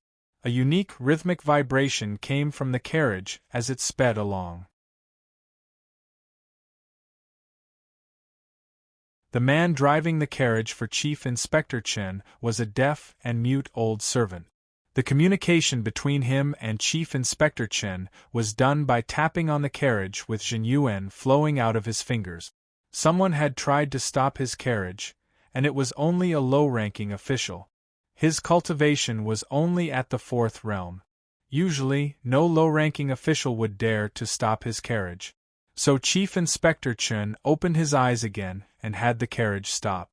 He wanted to hear what this low-ranking official wanted to say to him. Chun Jinsi, Minister of Ceremonies. When the carriage stopped, an official of the Divinity Bureau walked out of the alley to the side. He came to his carriage, bowed and said softly. Chief Inspector Chun stilled slightly. He waved his hand for the Divinity Bureau official to leave, and then looked at the young official who came close. While this was a low-ranking official of the Bureau of Ceremonies, this was a cultivator who came from the Chun family of Liangjiang Commandery like him. They were on the same family tree, so he knew this young person. This young official was slightly cautious, but when he reached his carriage, he bowed and said softly, "Do not try to attack Marquis Duanmu. That is a trap."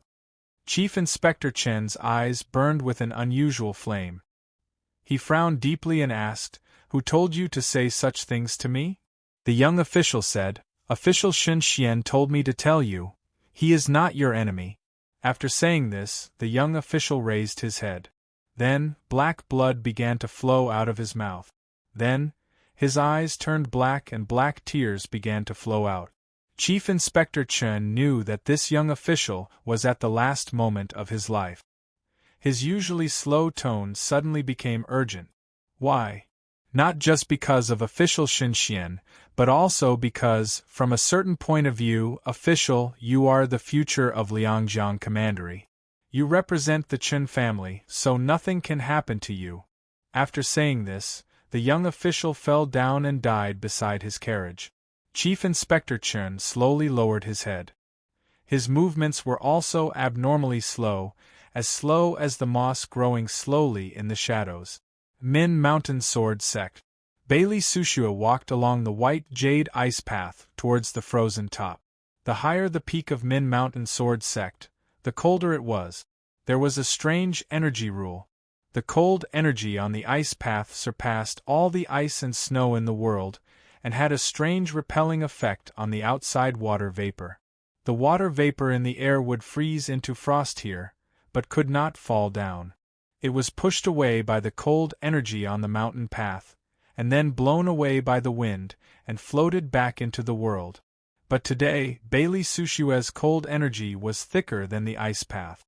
With each step, white energy flowed out of his body and landed on the ice path below him. Then it seeped into the unchanging ice until a jade-like color appeared. The mountain wind was as sharp as a knife, and could not blow at Bailey Sushua's robes. His hair, under the flow of his own energy, danced rhythmically behind him, and naturally had a sacred presence. He looked towards Chongling. Just like many years ago, the sky above Chongling was covered in dark clouds. But unlike back then, most of the dark clouds in Chongling came from the falling moon formation in the corner tower. The dark clouds and chaotic primal energies of the universe back then came from the cultivators of the dynasties who had come to kill Wang Jingming. Suddenly, a scornful and cold smile appeared at the corners of his mouth. The world around Min Mountain Sword Sect was still calm, but he knew the changes here would soon surpass Chongling at this moment. Back then, countless people had wanted to kill Wang Jingming. Now, countless people had come to kill him. He was very proud, because no one in the world misjudged him and knew his intentions. He was such a clear-cut person. He did not forgive Wang Jingming back then, but no matter what he did, he followed his heart.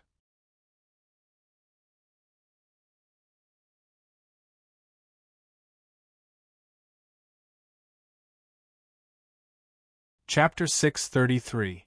When he moved his gaze away from the highest point of the mountain, and no longer looked towards Chongling, a thread of life-bond vital energy flowed out of his body. This life-bond vital energy was exceptionally condensed, and fundamentally different from the vital energy that had seeped into the ice path under his feet. It had a special feeling, like a part of his vitality, and a part of his cultivation had been condensed into this life-bond vital energy. This extremely condensed life-bond vital energy slowly flowed down the ice path. From its initial pure and colorless state, It seemed to be tainted by the indigo color of the ice path, turning into indigo flowing water. It also drew out a part of the base power of the formation in the ice path, and then flowed into an ice room below the ice path. The door of the ice room was then covered with countless fine cracks like a spider web. In the next moment, the ice door completely shattered into countless sharp ice shards that sputtered outward. Inside the ice room was Sierra, who was cultivating in seclusion. Her entire body was originally wrapped in sparkling and translucent ice crystals as if she was in a deep sleep, but at this moment her eyes opened. There was a flash of light in her chi. In her perception, it was as if she had suddenly arrived at the seaside and saw a vast mirage, but she couldn't see it clearly. In the next moment, she seemed to see the shadow of a sword, but she couldn't touch it. She was shocked. She could not understand the profound changes here, but she was certain that some astounding opportunity had occurred. Do you know why I only chose you and Jing Liuli as my personal students out of so many students? Bailey Sushue stood at the end of the ice path and looked at her. He seemed to be standing in the clouds, standing in the wind, his figure enormous. I do not know, Sierra said nervously. The first answer that appeared in her mind was because she was the eldest daughter of the Guanzhong Xie family, and the Xie family was rich enough to rival a country. But her subconscious told her that this was not the correct answer. Jing Liuli undoubtedly has the best talent of the younger generation of cultivators in Chongling, but from a certain point of view, your personality is more like mine. Bailey Sushue looked at Xie Ro, who did not dare to stand up, and said simply, "So she can accept Min Mountain Sword Sect's inheritance, but you can accept my inheritance?" Xie Ro was terrified and instinctively said, "Do you not represent Min Mountain Sword Sect?" Bailey Sushue said matter-of-factly, "Of course I can represent Min Mountain Sword Sect, but Min Mountain Sword Sect cannot represent me." Sierra looked at his cold and proud face under the sunlight and finally understood what he meant. For someone like him to become the master of Min Mountain Sword Sect, he had some unique things. Some things that Min Mountain Sword Sect could not teach him. To a sect, this was a true grandmaster. "I've already taught you everything I should." Bailey Sushue glanced at her and then turned away, not looking at her. "But before you truly comprehend, do not let others know your identity." Sierra was stunned. She didn't quite understand what he meant. What did he mean by her identity? Bailey Sushue's lips curled up proudly. He did not explain because he knew that after today, she would naturally understand. "Leave the mountain gate. Someone will take you out." He waved his sleeve and a green light flashed. A patch of green light appeared in front of Sierra's eyes, but in the next moment, the scenery in front of her completely changed. She was no longer on the peak, but in a valley where Bailey Sushue could not be seen. There was a sea of brambles in this valley, the obstacle she had passed in the Min Mountain Sword trials. The ice room she had been cultivating in had completely disappeared with the patch of green light. The ice that had turned to powder was blown away by the wind and disappeared into the world without leaving a trace. Bailey Sushue stood at the end of the ice path with his hands behind his back. In front of him was the void. The peak returned to silence. After an unknown period of time, there were some disturbances in various parts of Min Mountain Sword Sect, and then quickly calmed and returned to deathly silence. Suddenly, in the middle of the green jade path leading to the summit, a dazzling red light flashed. It was as if countless blooming flowers had been forcefully stuffed into a cramped world. Bailey Sushue seemed to not sense it, and still stood silently with his hands behind his back. After a long time, clear footsteps sounded from below the ice path, and then bright red slowly appeared among the white ice and snow. A general dressed in bright red armor and carrying many swords on his back finally forced his way through this motionless world and appeared on the peak. This was a very handsome middle-aged man. He was thin, but his face was a little too pale. Many swords of different colors bloomed behind him like a peacock spreading its tail, more grand than any cape in the world. I had not expected to come up so easily. Bailey Sushue, you are too proud. This middle-aged man looked at Bailey Sushue's dazzling and blurry figure in the light and said. The two sentences he said seemed simple, but to people like him and Bailey Sushue, they contained many powerful emotions and intentions. Bailey Sushue still did not look back at him and said coolly, Then do you dare to attack me? This middle-aged man's breathing suddenly stopped, and an unusual flush appeared on his pale face. In the next moment, his breathing grew heavy. He had deliberately provoked Bailey Sushue, and suffered the other's most direct disdain. He was naturally furious, but he could not attack. Bailey Sushue was standing there motionlessly with his hands behind his back, but he could not capture his presence. It was as if he had become one with the mountain and the sky, and he could exist anywhere. Even if he could instantly use many swords, if he could not lock onto the other's presence, his sword could not truly touch Bailey Sushue's body. Everyone knew that Bailey Sushue was very proud, but just by standing there, he was able to make a marquis of the Qin dynasty so angry that he could not attack. This was the basis for his pride. Anger but not being able to attack was helplessness and discouragement. The bright light of this middle-aged man's armor and sword quickly dimmed, like a blooming flower about to wither. His pale face started to darken. He understood why the mistress of the imperial palace did not want him to come up the mountain from the start, and wanted him to stay with Marquis Li at the foot of the mountain. She did not let him come up the mountain, not just because she did not want him to share too much of the benefits, but because she was sure from the start that he and Bailey Sushue were too different, and could not even force Bailey Sushue to attack. At this time, the wind on the peak seemed to be pulled away by someone, and the sound of the wind suddenly disappeared. Even a corner of the flowing clouds above him seemed to have been bent. A strange light fell down, landing on his body, illuminating his gloomy face.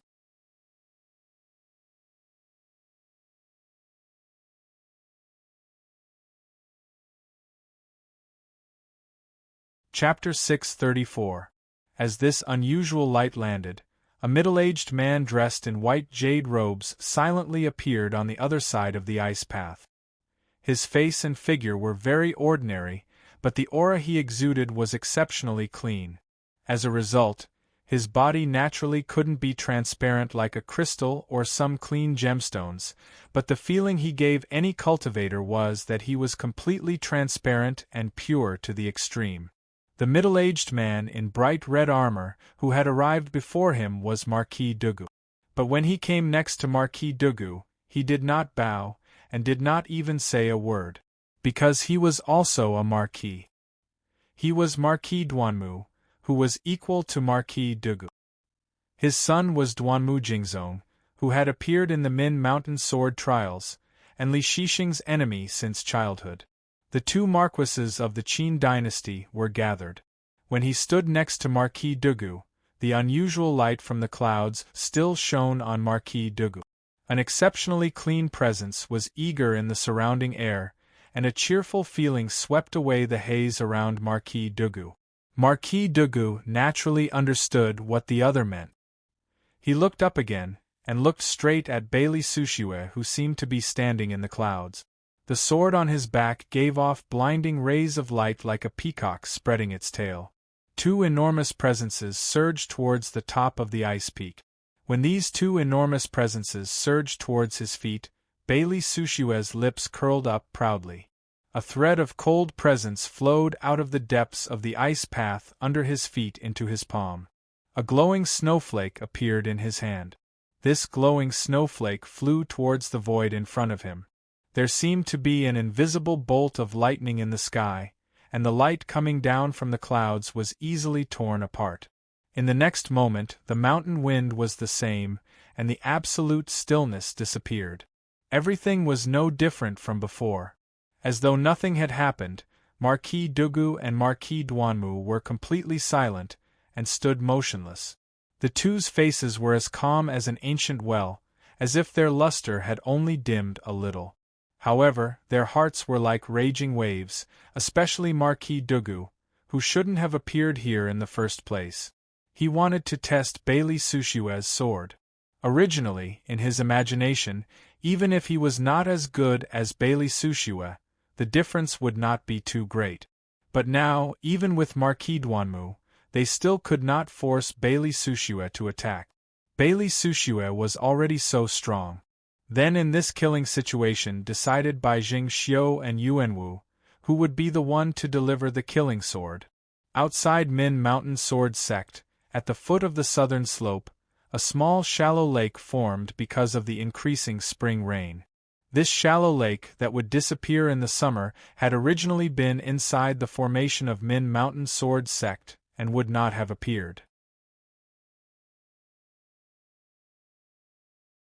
However, as Marquis Dugu climbed the mountain, some of the yuan qi that obstructed the view of the outside world disappeared. Many scenes appeared clearly in everyone's sight. On one side of this shallow lake, there was an army stationed. This army belonged to the Hengshan Divine Treasure Army of Marquis Su. The generals at the front were famous grandmasters of Chongling. At this time, the gazes of these generals passed through the shallow lake and landed in the forest at the foot of the mountain behind the lake. Their expressions grew stern as though they sensed something was happening there. Deep in the forest, a small and thin cultivator was walking. This cultivator was dressed in loose, dark black robes. He wore a bamboo hat that covered his face, so it was impossible to see his appearance. Just as the generals of the Divine Treasure Army had stern expressions, the soft cloth soles of this cultivator's feet suddenly gave off a metallic sound as they rubbed against the fallen leaves. Thousands of withered leaves flew out like snow with an exceptionally violent presence. Dozens of ancient trees were torn to pieces by the withered leaves.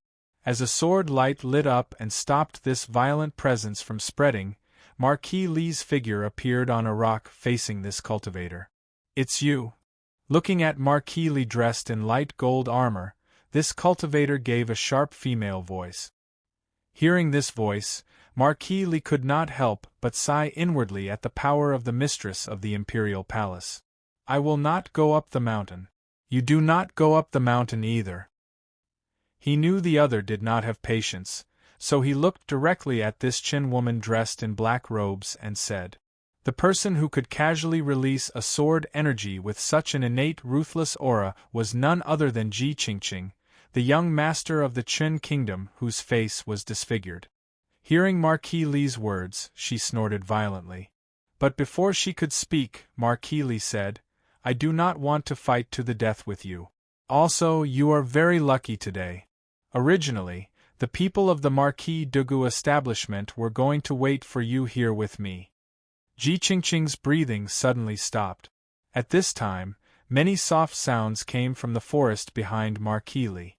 A cold gray fog quietly spread out.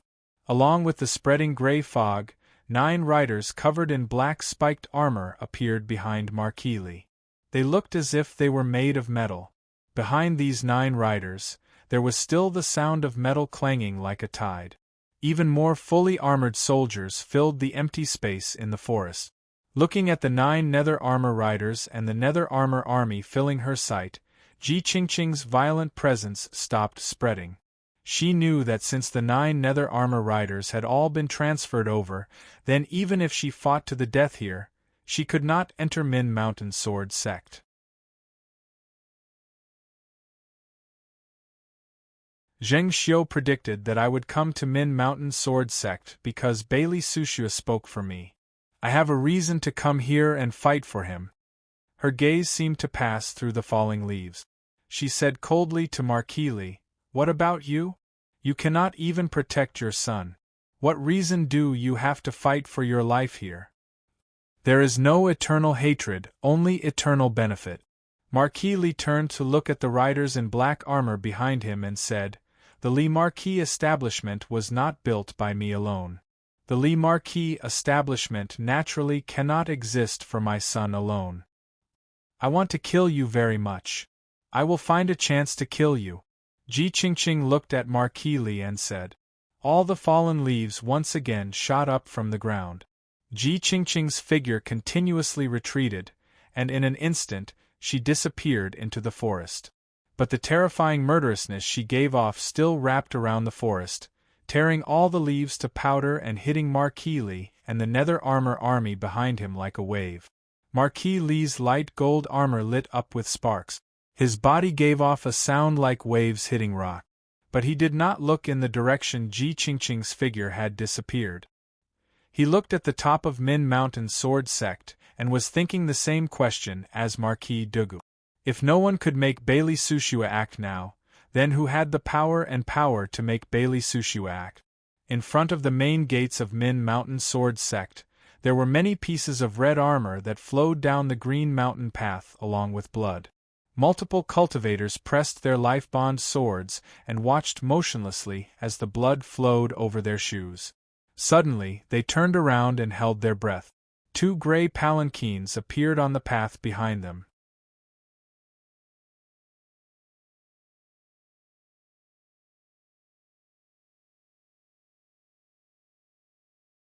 Chapter 635. These 2 gray palanquins were actually very ordinary, but the people who could appear here today were not ordinary cultivators. These cultivators guarding the gates of Min Mountain Sword Sect with their life-bond swords were academicians of the Qin dynasty's imperial palace. They knew that these 2 ordinary gray palanquins came from the imperial palace. According to the rules of the Qin dynasty, the generals leading the army used chariots. Some of the officials who were generals used carriages, and non-generals and some nobles used palanquins. The palanquins that came from the imperial palace were of higher status than these academicians. Then the people in these 2 gray palanquins could only be the 2 ministers. Minister Yen and Minister Li's status had always been above the bureau chiefs and marquises. Their status was completely based on their own power and the power they held. Everyone in the world knew of the power of the 2 ministers of the Qin dynasty. But because they were so aloof and seemed to be on a completely different level from the nobility, no one had thought that they would come. No one had thought that these 2 ministers would come in person and fight as cultivators. As the 2 palanquins came closer, looking at the tokens hanging on the sides of the palanquins, these cultivators grew more shocked. Their chests were suppressed by an invisible pressure so they could not breathe normally. Marquis Li was waiting in the forest. A rider in nether armor came next to him and reported the situation of the 2 palanquins passing through the gates of Min Mountain Sword Sect. Marquis Li's cold expression did not seem to change, but his eyebrows slowly rose. The ruthless aura that had previously pervaded this secluded forest seemed to have dyed the tip of his brow.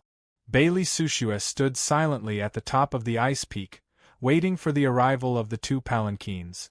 Even though many soldiers, many hidden academicians, and even some of the Marquis's subordinates who rarely returned to Chongling had surrounded Min Mountain Sword Sect, this did not seem to affect his mind at all. His mind was still clear, and he was one with the world. His figure was there, but his presence was nowhere to be found. The 2 palanquins had appeared in Marquis Duanmu and Marquis Dugu's perception, but these 2 powerful marquises did not feel relaxed. They became more focused, beads of sweat the size of soybeans dripping off their foreheads. Leaving no trace meant they could not attack. Most importantly, they did not know when Bailey Sushua would attack. "You're late."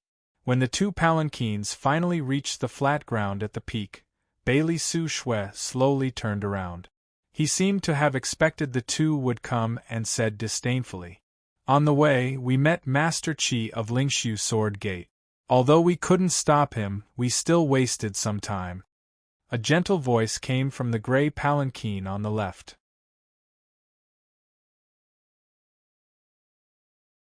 When this voice sounded, the 2 palanquins had already stopped, and the door curtains were lifted from the inside at almost the same time. The person who walked out of the palanquin on the left had an extremely gentle face. There was warmth between his brows, making people feel close to him. His stature was also average, neither tall nor short. Most importantly, the aura on his body was also very ordinary, not giving people a sense of oppression. The person who walked out of the palanquin on the right was completely different from him. It could even be said that he was the complete opposite of him. This was a man who looked to be in his 50s. He was tall and had a broad frame. He wore a black robe that hung on his body like a dark cloud. His facial features were also very fierce, especially his very tall and sharp nose, which made him look like a huge eagle that was ready to hunt at any time. The one with a gentle face was Minister Li. The one who looked like a black eagle at any time was Minister Yen. This was a simple and accurate description of these two officials in some books in the streets of Chongling. Not late. We came up too easily, earlier than I expected. You were too arrogant, or rather, you are as stupid as Wang Jingmeng. The personalities and conduct of these two ministers seemed to be completely different. The Master Qi that Minister Li spoke of was naturally Qi Jinshan of Lingshu Sword Gate. He was one of the 5 people of Lingshu Sword Gate. While he had calmly said that he had encountered Master Qi by chance and forced the other away, there had been a dangerous fight, but he admitted that he had wasted time and had come late. But when Minister Yen spoke, his tone harsh, he did not admit to coming late, but said he had come early. Only the people of Min Mountain Sword Sect can save Min Mountain Sword Sect. What can the rest of the scattered people do? His tone was harsh and very rude, echoing like a blade on the mountain peak. But we did not even encounter Qing Yaoyin and the others on the way. You sent them all out. Who else can save Min Mountain Sword Sect? I can represent Min Mountain Sword Sect, but Min Mountain Sword Sect is not just me, Bailey Sushua responded, interested in talking to him. We do not care who is who, we only care about getting rid of people as strong as you. Minister Yen did not disguise and said harshly, no matter if such people exist in other dynasties or in our dynasty, your view is the same as mine. Hearing these words, Bailey Sushua smiled and then said, but people will die when they grow old. These experts of the previous generation will die in the end. Even more importantly, after these experts of the previous generation die, who will leave behind stronger experts of the new generation? Everyone understood the meaning of Bailey Sushua's words. The mountain wind on the ice peak seemed to have suddenly become tyrannical.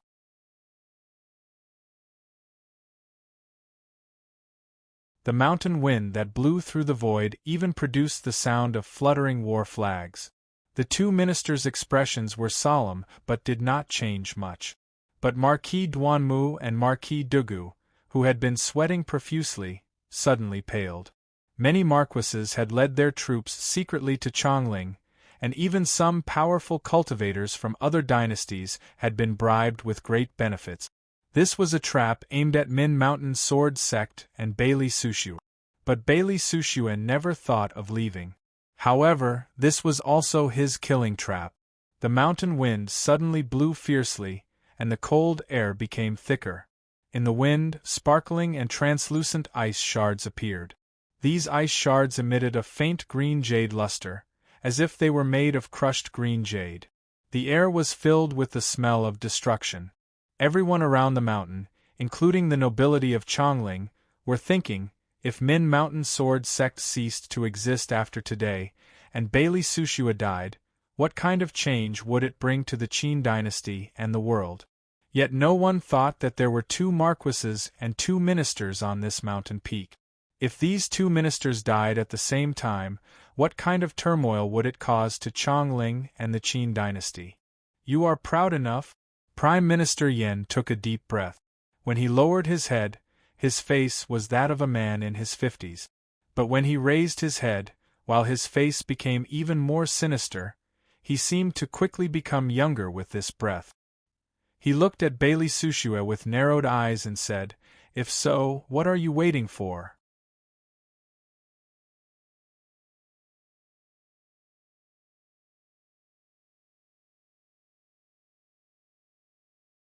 Chapter 636. Hearing this, a hint of cold disdain appeared at the corners of Bailey Sushua's mouth. This disdain was not directed at Minister Yen at this time, but at someone else. Some people like to have a backup plan. He looked at Minister Yen and said, Yuan Wu is not here.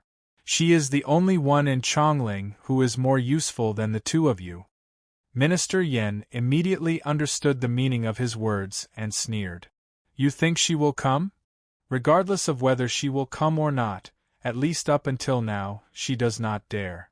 Bailey Sushua said coldly and disdainfully, she likes to hide behind people and take benefits. This is the behavior of a thief and cannot be shown. Yet she wants to be shown, so she will never be shown. Prime Minister Yan's brows furrowed deeply, his eyes narrowed into slits. The disdain of someone of Bailey Sushua's status was irrefutable. At this time, Minister Li, who had been listening gently all this time, said, Only those who live long can have a chance of standing on the stage. Bailey Sushua shook his head. There is no meaning in living long. Only how high a person can stand in their life is meaningful. He stood very high. It was like he was standing in the void. Looking at him from where the two ministers were, he seemed to be standing at the highest point in the sky. The two ministers grew silent, because in their hearts they had to admit, based on the path they followed, they could not reach the heights of Bailey Sushua and some other people in this lifetime. You will be the first to die today. Bailey Sushua's gaze landed on Minister Li, while you appear gentle on the surface, in order to stand in this not-so-high position today, you can even betray your closest family. The Li family's laws are clearly your responsibility. In order to quell the anger of the old nobility, you pushed away all responsibility and sacrificed the entire Li family. People like you are classified as beasts in any ancient book. Hearing first to die, Minister Li's gaze flashed violently, but then his expression returned to normal. He patiently listened to Bailey Sushua's words and then said, At least the Li family has me, and I can do what I want to do. Otherwise? Like the Shang family? Those who do great things don't bother with trifles. Like Shang family, at least I will help the remaining people of Shang family and not kill her. Bailey Sushua said and then attacked. This was Min Mountain Sword Sect, a world that belonged to him. He could attack whenever he wanted, just as he wished. When his state of mind was the most suitable to attack, it was also when his sword intent was the most perfect and when he was at his strongest. His body didn't move at all, but the ice path between him and the two ministers, Marquis Duanmu and Marquis Dugu, cracked open. The aura was very natural, like a pool of spring water that carried too much fine rain. In the end, the water overflowed and covered the steps beside the pool.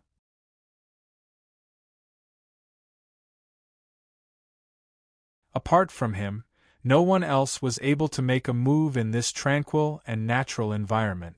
Because even in the perception of the two ministers, Bailey Sushua flickered in and out of existence in the sky, as though he would disappear in the next moment. If his attack would fail, then his attack would be meaningless. At this moment, the world on the peak of Min Mountain seemed to be Bailey Sushua's world. Minister Yen was very nervous, but at this time, he still found it laughable. Lingshu Sword Gate and Min Mountain Sword Sect had always been on par with each other, the two strongest sword-using sects in the world. But at this time, Lingshu Sword Gate seemed to be a joke. What Bailey Sushua first used was not a powerful secret sword of Min Mountain Sword Sect, but the secret sword of Lingshu Sword Gate. His body seemed to be hidden in the void, but his sword essence was still undetectable.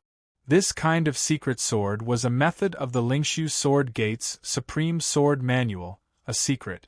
But as a member of Min Mountain Sword Sect, Bailey Sushua could not have obtained the inheritance of Lingshu Sword Gate, but he easily used the powerful methods of Lingshu Sword Gate.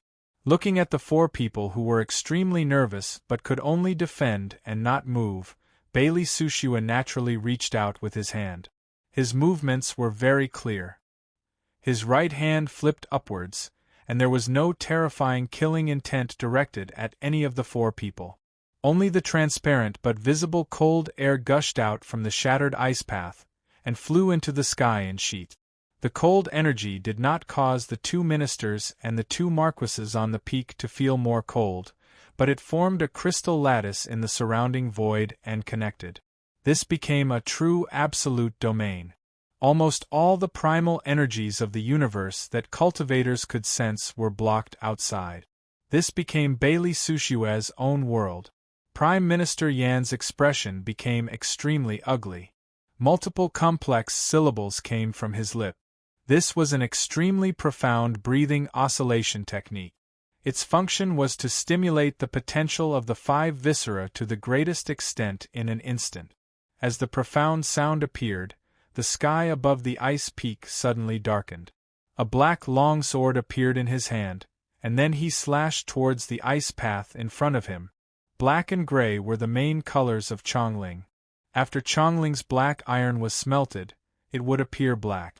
Black longswords were the most common in the Qin dynasty, but his black longsword was connected together like bamboo. Moreover, there were gaps between each section of the sword, which were filled with his purest life essence. As he swung his sword, the air in front of him gave off a string of cracking sounds. The air was instantly compressed by his sword energy until it was hard and solid. However, in the next moment, there were countless sounds like oil dripping on a red-hot iron plate.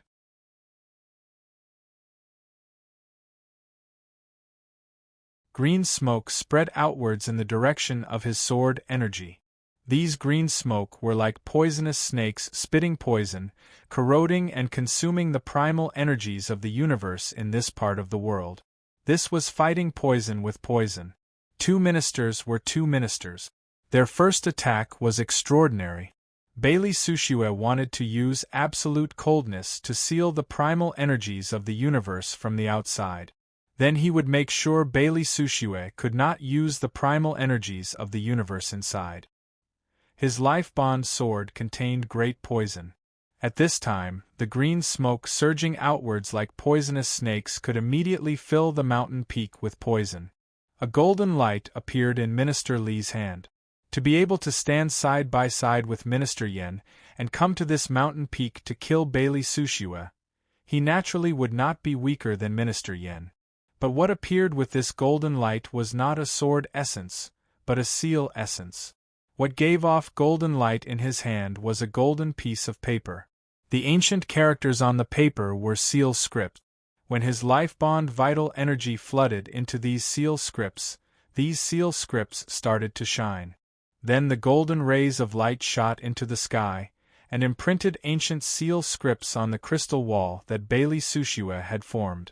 Amidst the golden runes, snow-white icicles began to form. Minister Li's body slowly sank. The hard stone ground under his feet seemed to turn to soft soil. His movements became difficult, but he seemed to be able to turn part of Bailey Sushue's power into his own. Marquis Duanmu and Marquis Dugu were still unable to act. This seemed to be a domain they could not interfere in. So the two naturally stood next to the two ministers, like they had become the two ministers' attendants.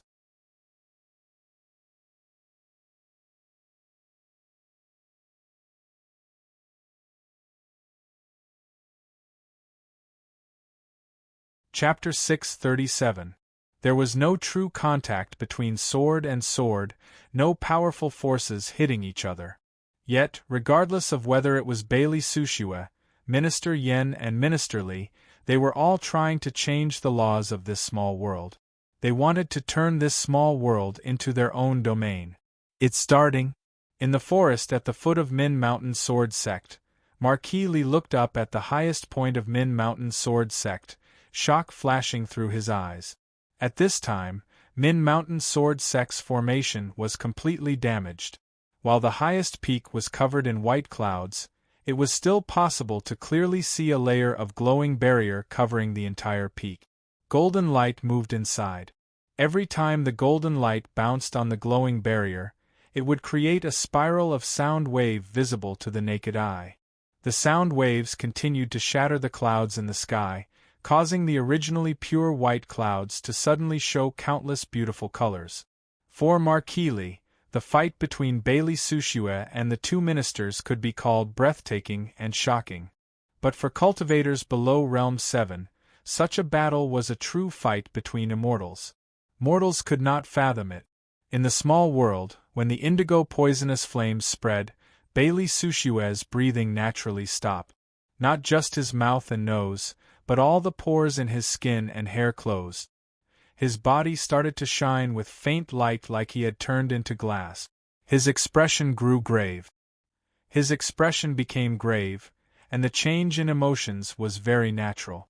Minister Yan's poisonous sword could not affect him at all, but with Minister Li's attack, he started to feel great pressure. In the past many years, these top people of Chongling had never met like the stars in the sky, but they had always been prepared to fight each other. Clearly, just like how he understood Jing Xiu and the two ministers, these people also understood him and came prepared. At this time, the ancient seal in Minister Li's hand was the bane of his domain. But no one knew all of his secrets, because many years ago, when Wang Jingmeng did not believe his words and walked together with Jing Xiu, he had sealed off Min Mountain Sword Sect. Countless tiny sounds could be heard. The transparent crystal layer that enveloped this small world began to shatter. His body trembled slightly on the mountain peak. Countless glass cracks lit up around him. His entire body appeared clearly in the perception of these people. However, most of the cracking sounds came from beneath his feet, from the belly of the mountain, from the depths of the mountain. This was a kind of shattering sound that came from near to far. It was very rhythmic. It was as if there was a huge building in the depths of the mountain that was beginning to collapse from the top. It was also as if there was a huge chain that was breaking apart bit by bit. A look of disbelief appeared in the eyes of the two ministers.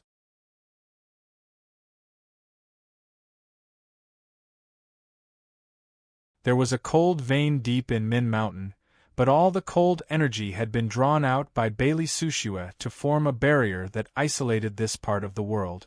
But now, terrifying cold energy surged out from under their feet. The shattered rocks were blown into the air, and then froze into powder. With a boom, even if it was a real volcanic eruption, it would be nothing more than this. A terrifying wave of air overturned the entire mountain peak and spurted upwards. The only difference was that this was an astonishing cold current and not a heat wave. The two ministers and the two marquises floated into the air at the same time. In great shock, the dozens of swords on Marquis Dugu's back turned into terrifying meteors that shot towards a black shadow coming out of the wave of air. It was a mass of pitch-black darkness. The moment the dozens of sword lights came into contact with it, countless sparks flew. The sparks came from the intense friction. These famed swords that contained his powerful energy were enough to penetrate metal, but they could not break through this ball of darkness. They could only bounce off and rub against the surface of this ball of darkness. The sparks that continued to extend downwards lit up the pitch-black body and illuminated the mountain below. Other than Bailey Sushue, the pupils of the other four contracted. The expressions on their faces were complicated to the extreme, and it was extremely interesting. This was a serpent dragon. A true black serpent dragon. Its eyes were a strange deep yellow, shining with a cold and powerful aura. The black scales on its body were unfathomably thick, and the flying swords that swept across its body were like brushes on a piece of paper, leaving behind faint marks. The breath it breathed out naturally carried many black ice particles. Each black ice particle seemed to be nurturing a storm. There were many serpents in the world. Many cultivators had killed serpents, like Bai Shanshui and Yi Siling. Even Jiaodong Commandery had serpents and enormous sea beasts close to serpents. But everyone present was certain that those serpents and sea beasts were not as strong as this serpent dragon. Because this was a nether dragon. In the legends, this was the steed of the once invincible nether emperor of the Yu dynasty, a divine beast raised in the sword shadow wall. Minister Li's hand holding the golden seal started to uncontrollably tremble. The golden seal in his hand came from the era of the Yu dynasty. He knew just how powerful the Nether Emperor's steed was back then. Out of the corner of his eye, he saw Bailey Sushua still standing in the void, his expression unchanged. At this time, he finally understood why Bailey Sushua was so proud when he looked at Chongling, especially when he mentioned Jingxiu. Because Jiaodong Commandery had been based on beast-taming methods, relying on powerful serpents and sea beasts.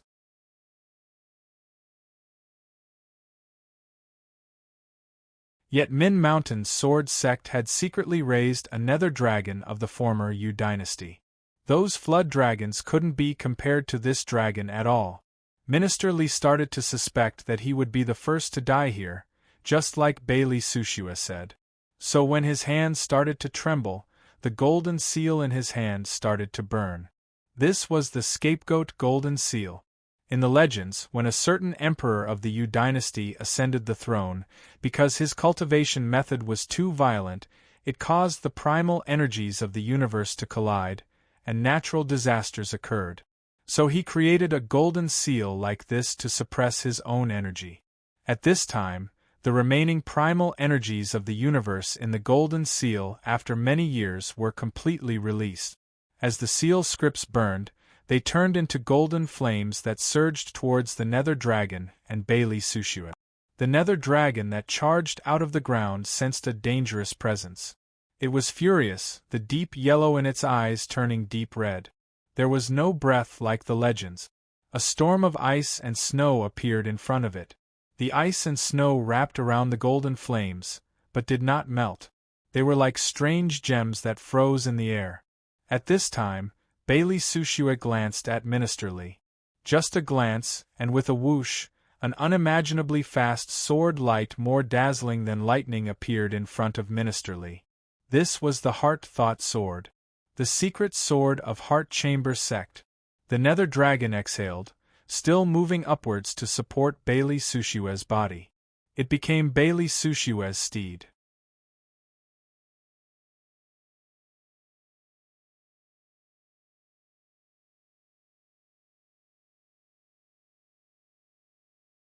Chapter 638. The black nether dragon seemed to go against the laws of the world. Its enormous mountain-like body floated in the air. The long whiskers on its chin and the patterns on its horn communicated with the primal energies of the universe, creating threads of cold energy that floated around its body like ribbons. Bailey Sushua stood on its head and looked coldly at Minister Li. Marquis Duanmu shouted. A grey life-bond sword light shot out, colliding with the heart-thought sword in front of Minister Li, and giving off an ear-splitting sound. Sword energy spread, tearing apart Minister Li and his clothing. His life-bond sword kept trembling. The grey sword energy on its surface scattered, making his sword look like a huge wolf's tail. His sword was called Wolf King's Tail. It had been made by Ou Yen in the Qin dynasty 100 years ago. The sword energy was all-pervasive and specialized in destroying the enemy's energy. Yet, even though he had blocked Bailey Sushua's attack, the terror in his eyes grew. No matter if it was the sword forms of Lingshu Sword Gate or Mind Chamber Sect, the top sword manuals of the other sects could not have been spread outside, but Bailey Sushua had them at his fingertips. In the world of cultivators, in all the records in history, only Wang Jingmeng had been able to understand the mysteries of other people's sword moves and comprehend how to use them. Now, in his eyes, Bailey Sushua seemed to have become another Wang Jingmeng. Without any extra killing intent and sword energy, he landed next to Minister Li. At this time, Bailey Sushua's attention was not on them, but on the swords under the nether dragon. Those swords came from Marquis Dugu. These magnificent swords had different Yuan Qi powers. The chaotic Yuan Qi powers brought about chaotic power, which could affect the Yuan Qi rules brought about by the opponent and break the opponent's power. But these swords encountered the scales of the nether dragon that were harder than the strongest armor in the world. Other than the frost energy, they were extremely dense and hard, and could not cut through. As these swords rubbed against the scales, creating a string of sparks, the energy on the swords was greatly used, and they were at their weakest. Marquis Dugu sensed something, and was filled with an ominous feeling. He let out a sharp cry, and the vital essence in his body surged out wildly, wanting to summon those swords back to his side. But Bailey Sushue just waved his hand. It was as if he was brushing the dust off his sleeve. There was no dust on his sleeve, but the power in the air, the golden flames frozen by the nether dragon's breath, and the ice crystals floating motionlessly in the air like gemstones, were all pulled away and turned into meteors. A meteor shower fell on those swords. The ice crystals shattered into powder as they collided with the sword. Then, the golden flames within hit the sword and burned the runes.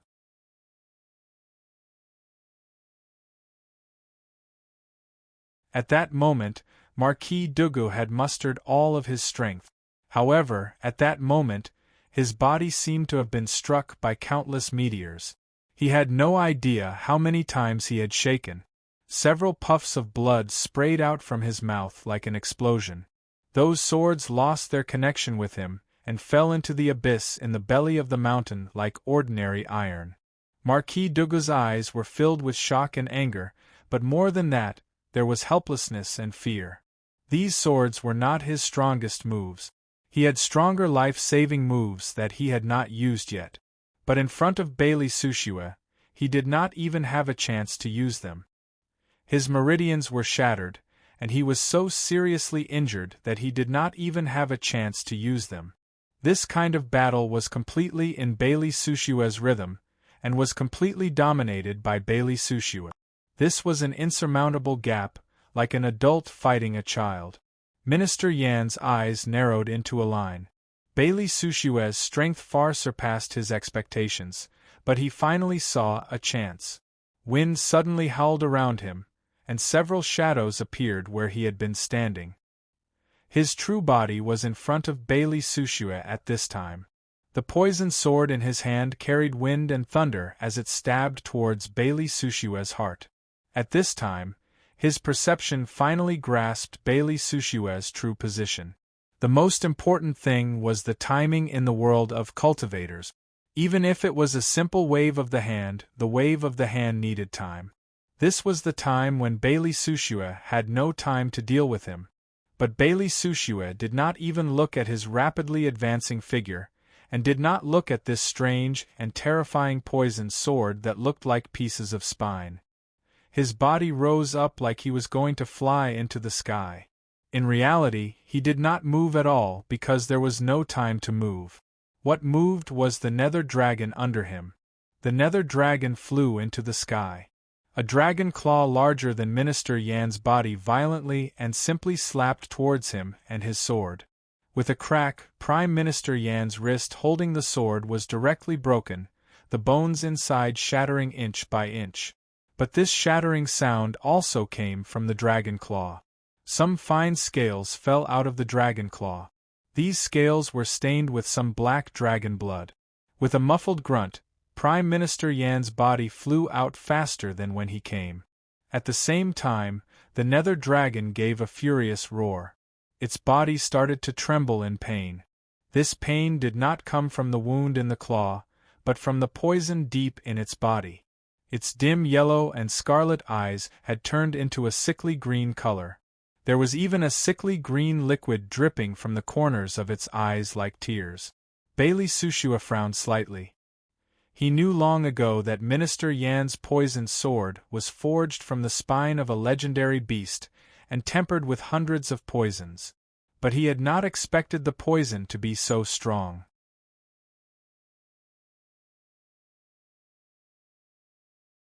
But he was not too worried because the nether dragon's blood was the antidote to the poison. He could sense that the nether dragon was quickly suppressing the poison in its body. At this time, he had time to attack. Therefore, he naturally struck out with his sword. A life-bond sword light surged out of his hand. This time, he used the sword of Min Mountain Sword Sect, and the sword essence of Min Mountain Sword Sect. Space quickly froze. The sword essence of this attack was extremely pure and powerful. It seemed to pull all the ice in the world over, and then turn into a holy ice sword. He said he wanted Minister Li to be the first to die, so the target of his attack was still Minister Li. Minister Li's face turned deathly pale. He knew he could not stop such a sword. Marquis Duanmu's face was also pale.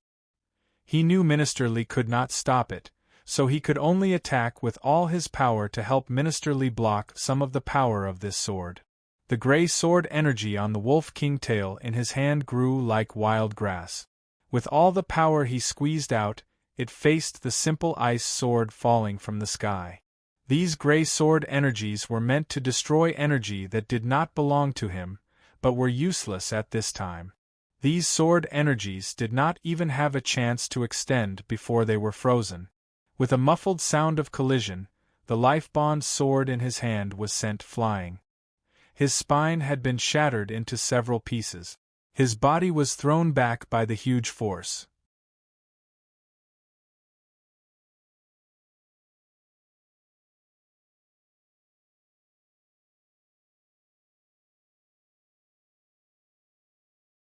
Chapter 639. This unimaginable power for ordinary cultivators did not just break his spine, it also rampaged through his body, shifting his organs and cracking them. Marquis Duanmu could not suppress this power, and even his vision blurred. The original pride in his heart had completely turned into disbelief and fear. Even he was not a match for Bailey Sushue. What was the difference between the present Bailey Sushue and the past Wang Jingmeng? You are the one who is truly invincible below level 8. Such a thought flashed through Prime Minister Li's mind for no reason. He sensed this sword essence that could freeze the world, and knew that in terms of seal essence and sword essence, he was too far from Bailey Sushue's level. When Marquis Duanmu's body was thrown back, he raised his hand and flipped open his palm. There was a small silver seal in his palm. This small seal was made of jade. But almost none of the jade in the world was silver. So this small seal was very special. There was a muffled boom. This small silver seal seemed to contain an ocean. This ocean water vibrated in the small seal, and seemed to attract the power of the tides in the world, and crashed towards Bailey Sushue's sword essence. The power of an ocean was too great, much less a tide that could affect all the oceans in the world. This power seemed to be able to tilt the entire world. Minister Li could not stop Bailey Sushue's sword, but this small seal could. This was a seal weapon that could be described as a divine weapon. If the Nether Dragon charging out of Min Mountain today could shock the world, then this small seal was at least as shocking as the Nether Dragon. Seeing the appearance of this small seal, Bailey Sushue's expression became strange. The emotions on his face became extremely complicated, but there was no shock or fear. It seemed to be a kind of emotion and joy, like he had finally waited. This kind of emotion was so strong that even Marquis Duanmu, who was seriously injured and his consciousness was blurring, sensed it clearly. He had a bad feeling. This kind of ominous premonition came most strongly from Prime Minister Yen. His heart involuntarily pounded like a drum, violently pounding against his chest, as if it was about to jump out of his body. This was an intuition that only cultivators of his level could have. In the next moment, his killing intent was directed at Wang Chong. However, no one had time to react. Bailey Sushue's sword had already collided with the silver seal. The pure and transparent ice sword that carried with it a divine aura originally had the power to freeze and pierce through everything. However, the moment it came into contact with the small silver seal, what it truly displayed was a prying power. This ice sword was like a crowbar that had pried up a mountain. It directly pried up this small seal and pried it towards Minister Yen. Everyone was already extremely shocked in their hearts.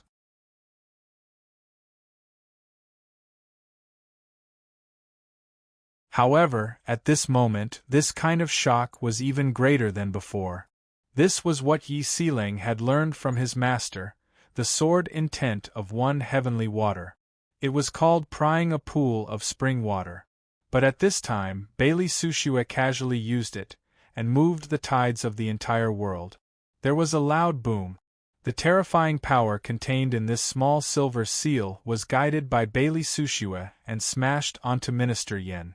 Countless splashes of water bloomed into balls of dust on the stone cliffs of Min Mountain behind Minister Yen. A several-mile-long crack appeared on the mountain wall of Min Mountain, from which a silver-white waterfall fell down. The rocks and trees in the crack turned to dust.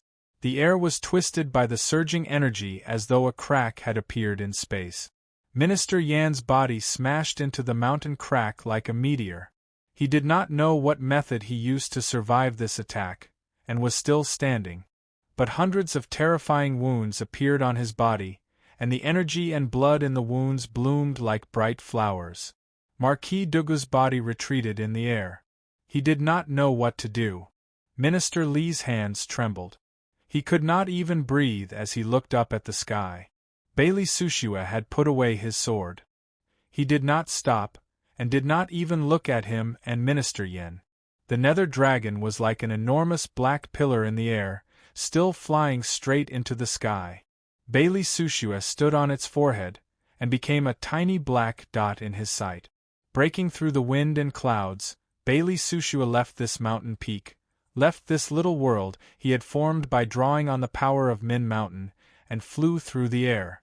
At this time, he was just floating up, but both Minister Yen and Minister Li understood where Bailey Sushua was going, and his true intentions. While he did not leave the mountain, and lived on Min Mountain outside the city, his heart was connected to Chongling. Many years ago, when Wang Jingming died in Chongling, his heart wanted to go to Chongling. Zheng Xiu used the Spring War against the Chu to stir up the world, and finally took control of Jiaodong Commandery. This small seal was the true foundation of the Jiaodong Commandery's Jing family, the Sea King seal sealed in the ancestral hall. With such a seal weapon, in the view of her and the two ministers, killing Bailey Sushua and destroying Min Mountain sword sect was done. But now, this seal weapon was in Min Mountain. The two ministers and many marquises were gathered in Min Mountain. This was what Bailey Sushua had been waiting for all these years. Wang Jingming died. Yuan Wu ascended the throne. He cultivated the sword in seclusion. At the same time, he raised a nether dragon. Wang Jingming wanted to fight his way into the Chongling Imperial Palace, but did not succeed. His heart was set on accomplishing this task. The dust under Minister Yan's feet was soaked in his own blood.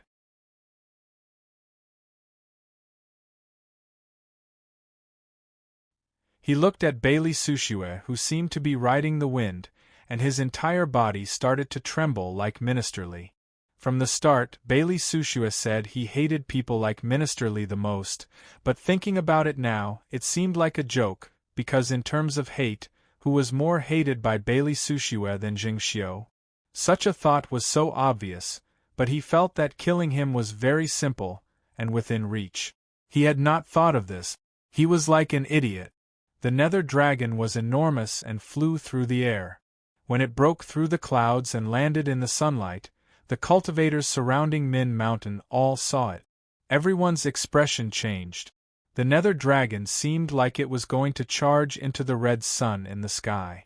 Then it quickly moved through the air and flew towards Chongling with a terrifying presence. All the cultivators loyal to Zheng Xiu quickly sank into an atmosphere of defeat and terror. It was like a joke. So many people had come to kill Bailey Sushua. Yet Bailey Sushua rode a dragon towards Chongling. That was a height that flying swords and seal weapons could not follow. No Realm 7 could catch up to Bailey Sushua like a dragon in the sky. No one could stop Bailey Sushua from entering Chongling and the Imperial Palace. At this time, the two ministers were not in the Imperial Palace. Yuan Wu was also not in the Imperial Palace. A woman with a scar on her face stood by a clear stream. Her violent aura had already caused all the fishes and shrimps in the stream to float on the surface of the water with their bellies turned white.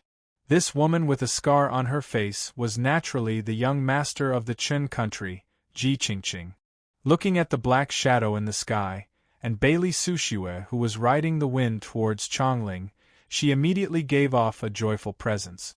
She even waved her arms at the nether dragon like a young girl and shouted happily, "You're tuning in to the Phoenix Knights YouTube channel. Don't forget to subscribe and join us on this journey to catch the most captivating stories."